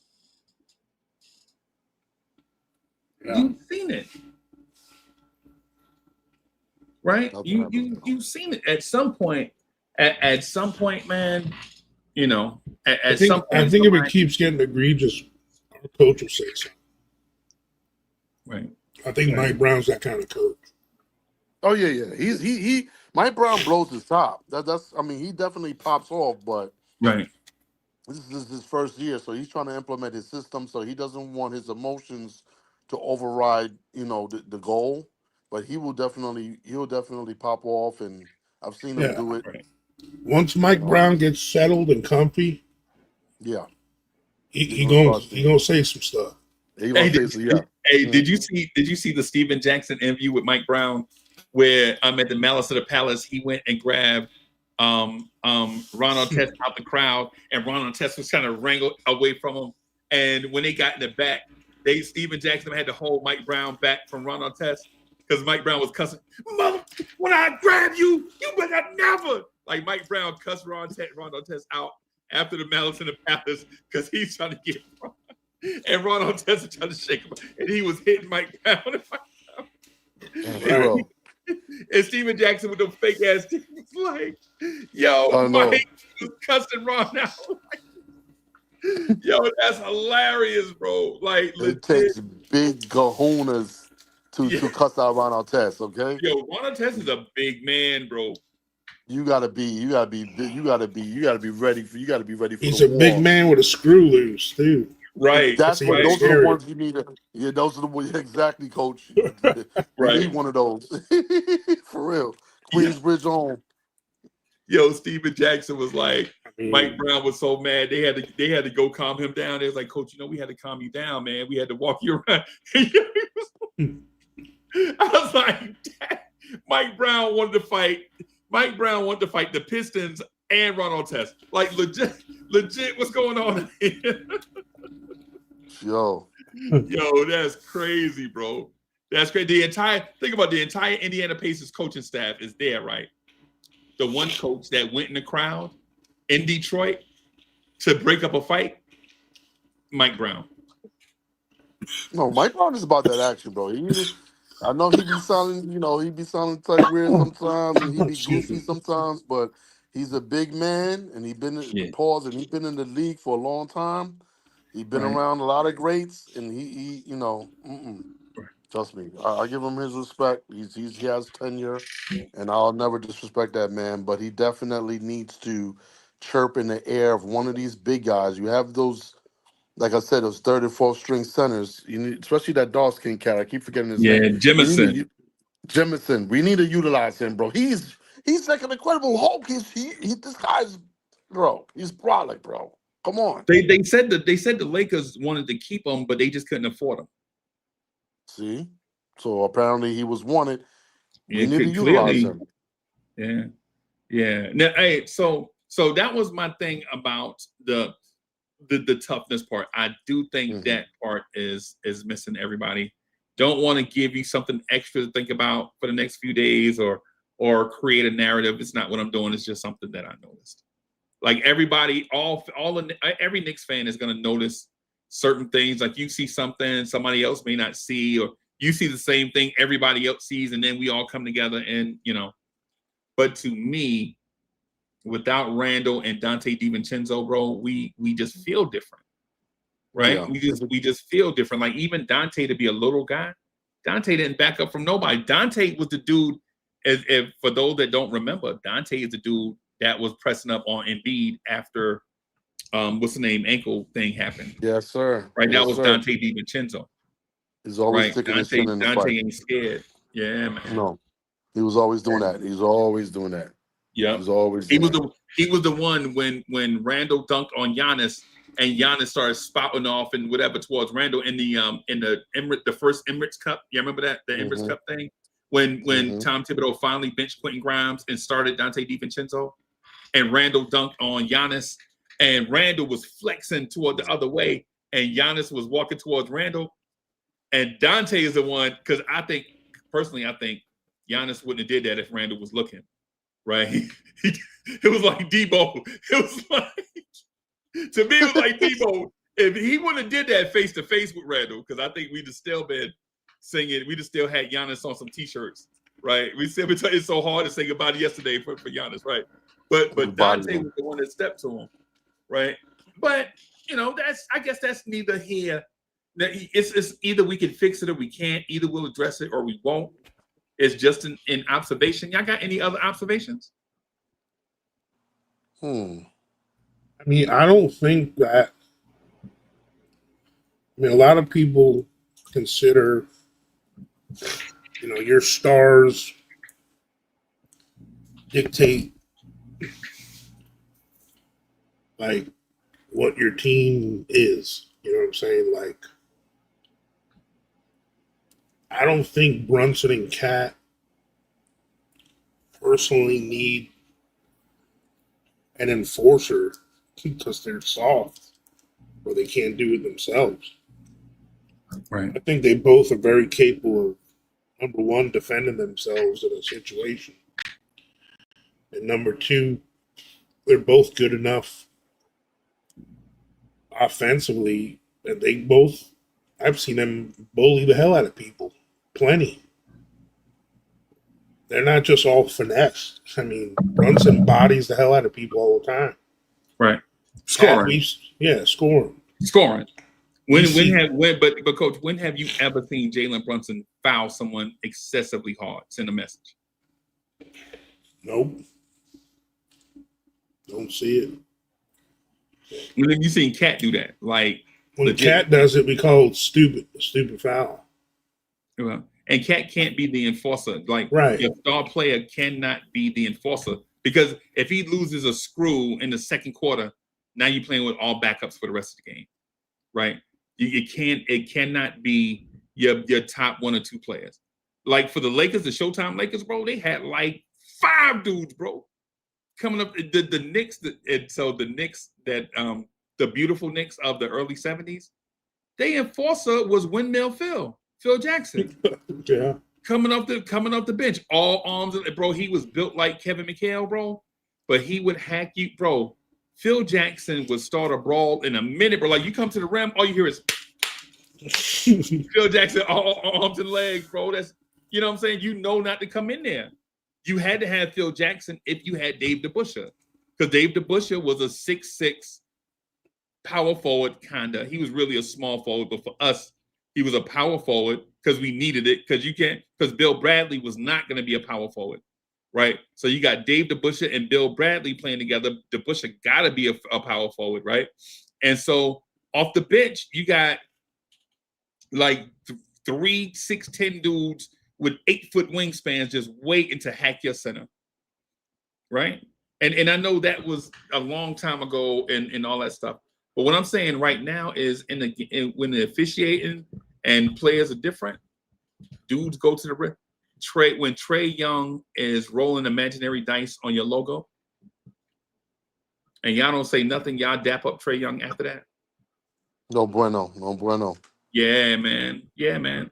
That's like somebody talking trash about your borough. Like that's like somebody talking trash about Brownsville. You know what I'm saying? That's like I knew that was gonna. It's a trigger. That's like somebody talking trash about the Bronx. Only people from the Bronx can talk trash about the Bronx, right? Right? Legit, like somebody, just like somebody talking trash about Jersey City. Like, yo, you know, Jersey City gentrified. So what? So I mean, what? You know what I'm saying? Like, it's like, but so when dudes come and then like, when LeBron flip bottles on your floor and nobody say nothing, and you trying to get LeBron autograph after the game, craziness. LeBron, I know y'all was flipping bottles in the third quarter when y'all was up by 50, but can you sign my sneakers? Can you sign my T-shirt? What? Y'all remember when people used to do jersey swaps? Remember the jersey swap after the game? Mm-hmm. And so everybody from the Knicks trying to reach out to LeBron to do jersey swaps, and he like, nah. Like he playing y'all. Playing you, bro. Like, yeah, he playing like, nah, ain't nobody over there good enough to swap no jerseys with me. Right? I mean, come on, man. But anyway, that's like, yeah. I think what you're saying, Freezy, we need to man up, bro. We got to level up with our masculinity. That's what it is in regards to the other side, not the offensive side of the ball, but just the toughness, the grittiness, I mean, it's not like we're soft in the way where we lay down and we just let teams do what they do, but we just need more grind. Edge. There's no edge, bro. You need a rough beard, bro. You can't be clean cut. People gotta know you edgy, bro. Like people gotta know you edgy. Like you're not just gonna come in here and just do like legit. Noah Clowney from Brooklyn last night had basically a career game against the Knicks, right? Shooting on them threes, bro. Yeah, 6 threes, bro. Yeah, he was just getting them open jump shots. And I know they were in Brooklyn, right? I know they were in Brooklyn. But he was getting them open jump shots, man. And people, they like, he just on fire, bro. I put my hand up. What can I do? Send Uncle Freezy in the game. Oh, he got 14 right now. Yeah, he ain't gonna get 17, bro. Trust me. Trust me. Uncle Freezy at the scorers table. Trust me, he not scoring 31. Right? Mm-hmm. Trust me. We get that. These are facts. Right? And I'm not coming in there to hurt nobody and all that stuff. I know it's a different era. Right? But yeah, nah. I mean, no. But I blame the commissioners and the association contributed to that. Yeah. Because basketball, there was a time when they were in a crossroads with hockey for being the throwdown thug fighting sport. Right. Like NBA, there was There was fights every game almost Right. back in the early 80s and stuff, man. And for the record, I don't want to see that, bro. I don't want to see the game stop every 6 minutes. Yeah, let dudes fight. 5-minute Yeah, fight. I don't want to see that, right? But what Yeah. I do want to see from the Knicks is when Jalen Brunson get hit in the face, whether it's on purpose or by accident, the perpetrator will be accosted. Right. Doom, doom. Yeah. Because how you make that noise, the detective show? Doom, doom. Ta-tong. Yeah, right. Anytime cat get fouled, that perpetrator is gonna get accosted. Immediate judgment. It's like the high and tight fastball, bro. Back that ass up for that play, baby. Right. Baseball. Send it right by that chin. Shoot. Right. Back your ass If up you from that play. if you hit our guy, your guy's gonna get hit. We know, accident or not, it's gonna happen. But and so just for the chat to be aware, so you can follow the conversation. I'm not advocating for violence and all that. No, right. That's not what I'm advocating for. Right. That's not what I'm saying. I'm not saying I want to see 14 fights a game. No, I don't want to see that because it's not pretty bad, beautiful basketball to watch. No. But when Jalen Brunson get hit in the face, and then 4 Knicks are standing around complaining to the referee, and the perpetrator is going down the floor and nobody said nothing. Smiling, looking at the bench, giggling. Right. He needs to get checked. Just like that means you check him. Right. That means you like y'all remember when we used to sit in the back of the classroom and like you sit back there and tough guys would be like, give me your pencils. I ain't giving you shit. Right? Boy, don't make me turn your desk over. You know what I'm saying? And then, but you need that cornbread. Yeah, right. But it'll be somebody back there that will give that dude all these pencils and he ain't got nothing to take the test with because he's scared. And then afterwards he'll tell the teacher, like, I got 0 because such and such took all my pencils. Like that's what it's like for me. And then all his friends going, yeah, him. He's the one that took the pencils. You gotta do well, y'all gang up on him and take him back then. Jump him. Yeah, jump him. Exactly. Right. And a shoulder bump freezy ain't going to get you thrown out the game.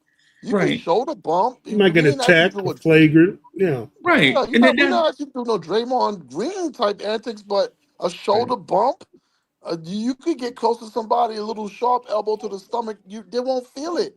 You have to know how to do it. Right. Practice it too.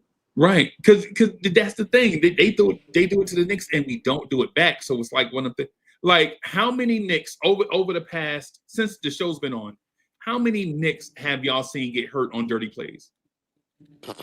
We just lost ShamWow off a shoulder, bro. That's crazy. And they called it a foul on him. And they called a foul on him. Double whammy, coach. What's going on? Right. Like the play Mitch that Julius Randle was hurt twice. Randle. Right. The play that Randle separated his shoulder. Remember how Cat separated Randall's shoulder? Freaking Hawkers, man. Oh my God, I see him, bro. What's the name?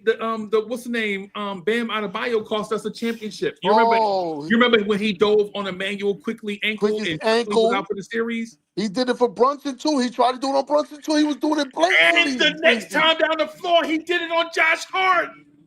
Blatantly. He got quickly out the game. The very next possession, he did the same thing to Josh Hart.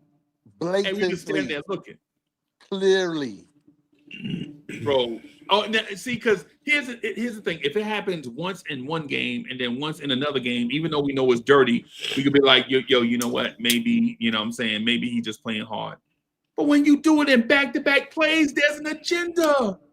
They're trying to take out your key star players.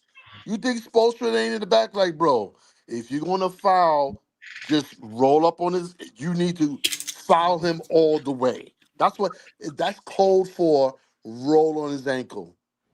Right. Don't remember when him in that same series, Gabe Vincent elbowed Jalen Brunson in the face in the corner. Yes. Coach, y'all remember that? Remember when he legitimately elbowed Jalen Brunson in the face, and Jalen Brunson was laid out on the ground and nobody knew what happened, right? And then the referees went back to the tape and saw he legit did it on purpose. right? And he did. That's how Jalen Brunson got that 4-point play to get us back in the game, right? But the thing is still, even after watching that, nobody took out Gabe Vincent. Nobody. But you I don't- notice that the teams that play more physical right now have less. They probably have less overall skill than other teams. Right. It's a compensation you have to have. Right. Yeah. It Like ain't nothing new. Detroit has to play that way because, I mean, yeah, Duran's having a nicer season, whatever. Well, they had to play like that last year. They're clearly better Yeah. this year, though. Right. Right. But Exactly. Cade is still it. And Ivy's just now got cleared, I think, to play. So Right. we'll see how that goes.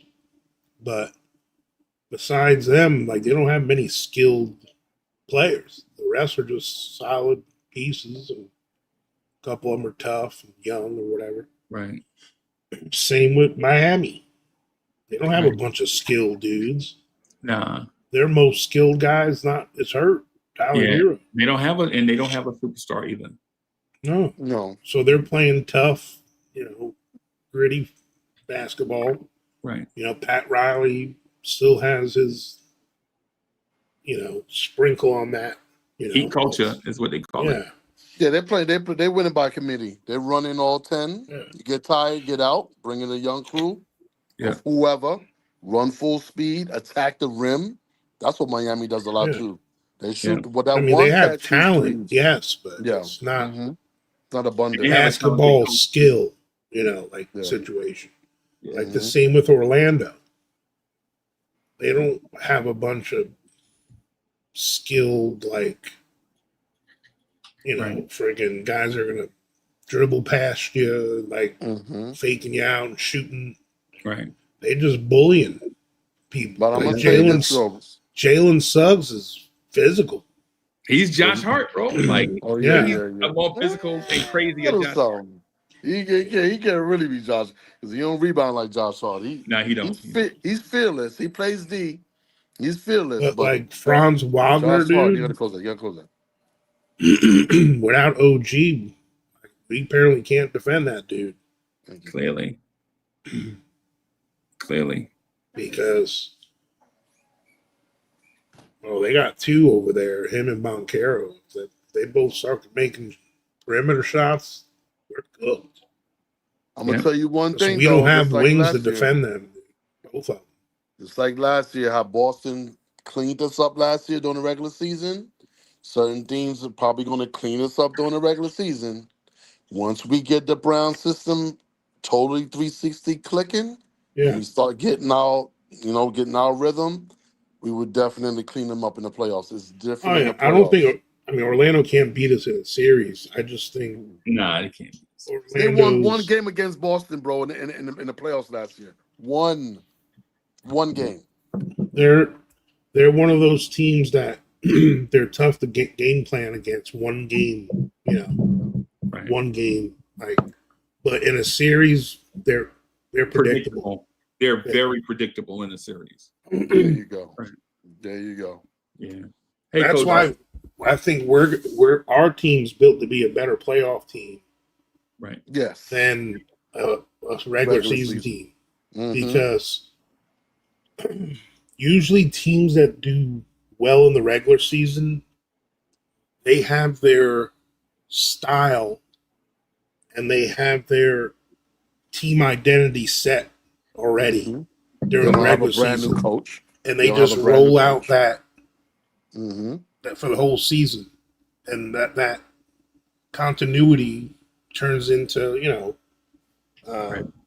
results.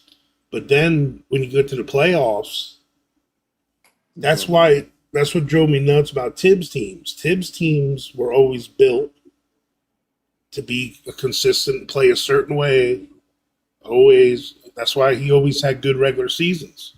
Right. But then you get back to the playoffs, and you got to change up, and you got to adapt to what the other team's doing and what they're doing. Or ascend, take a step up to the next level, and you Right. can't do it because customarily you're in your groove at a certain level. Right.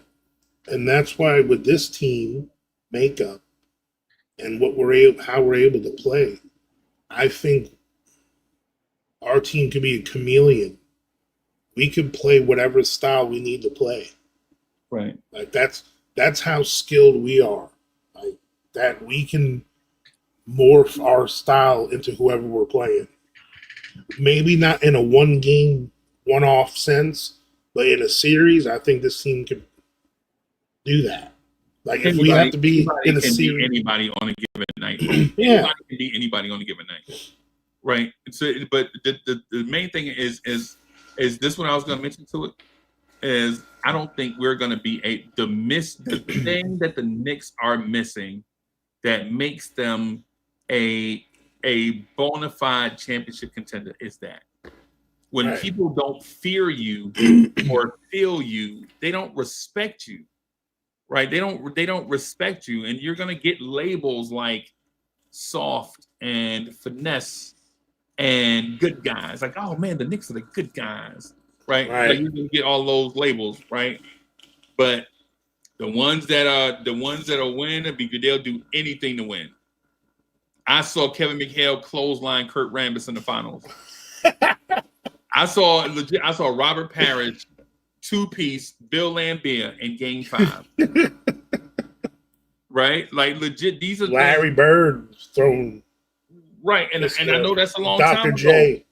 Right, I know, and I know that's a long time ago. But I saw Draymond Green kick LeBron between the legs, bro. Like legit, you do whatever it takes to win, Coach. That's all I got. Now, I'm gonna get out of here so I can eat some dinner and get ready for this day tomorrow, y'all. Hey, thank y'all everybody for rocking with us. Uncle Freezy came talking physicality, dressed all in black, the man in the black hat. Dripmore. Y'all make sure y'all check out Dripmore channel too, y'all. Yeah, I'm climbing sure almost at 1,000 subscribers, baby. Yes, it's some good stuff. I got the wellness I'm part. glad you came by, bro. Oh yeah. When y'all come down to Orlando, let me know. And we can link up in Tampa where we at. Definitely, I got Freezy, hot towel, shave, everything. I gotta do some exfoliation to this area. I'm gonna take care of him. Really, yeah, we gonna get him. Gonna go to one of them Cuban barbers in Tampa. Nah. And I'm gonna brag too. I'm gonna brag the whole way back home. Yeah, we going live for that. We gonna go live for your service, bro. Yeah, man. Yeah, watch. They're gonna be envious. For sure. Epic. Epic. But hey, on that, man, I'm gonna go in here and eat dinner with the missus. It's a late dinner. No you know what I'm saying? But thank y'all everybody for coming through, rocking. Coach, I think appreciate you. Dripmore in the building. Appreciate you, brother, man. Make sure y'all subscribe to Dripmore's channel. I'm gonna get out of here, y'all. Peace and love, everybody. Peace. Later.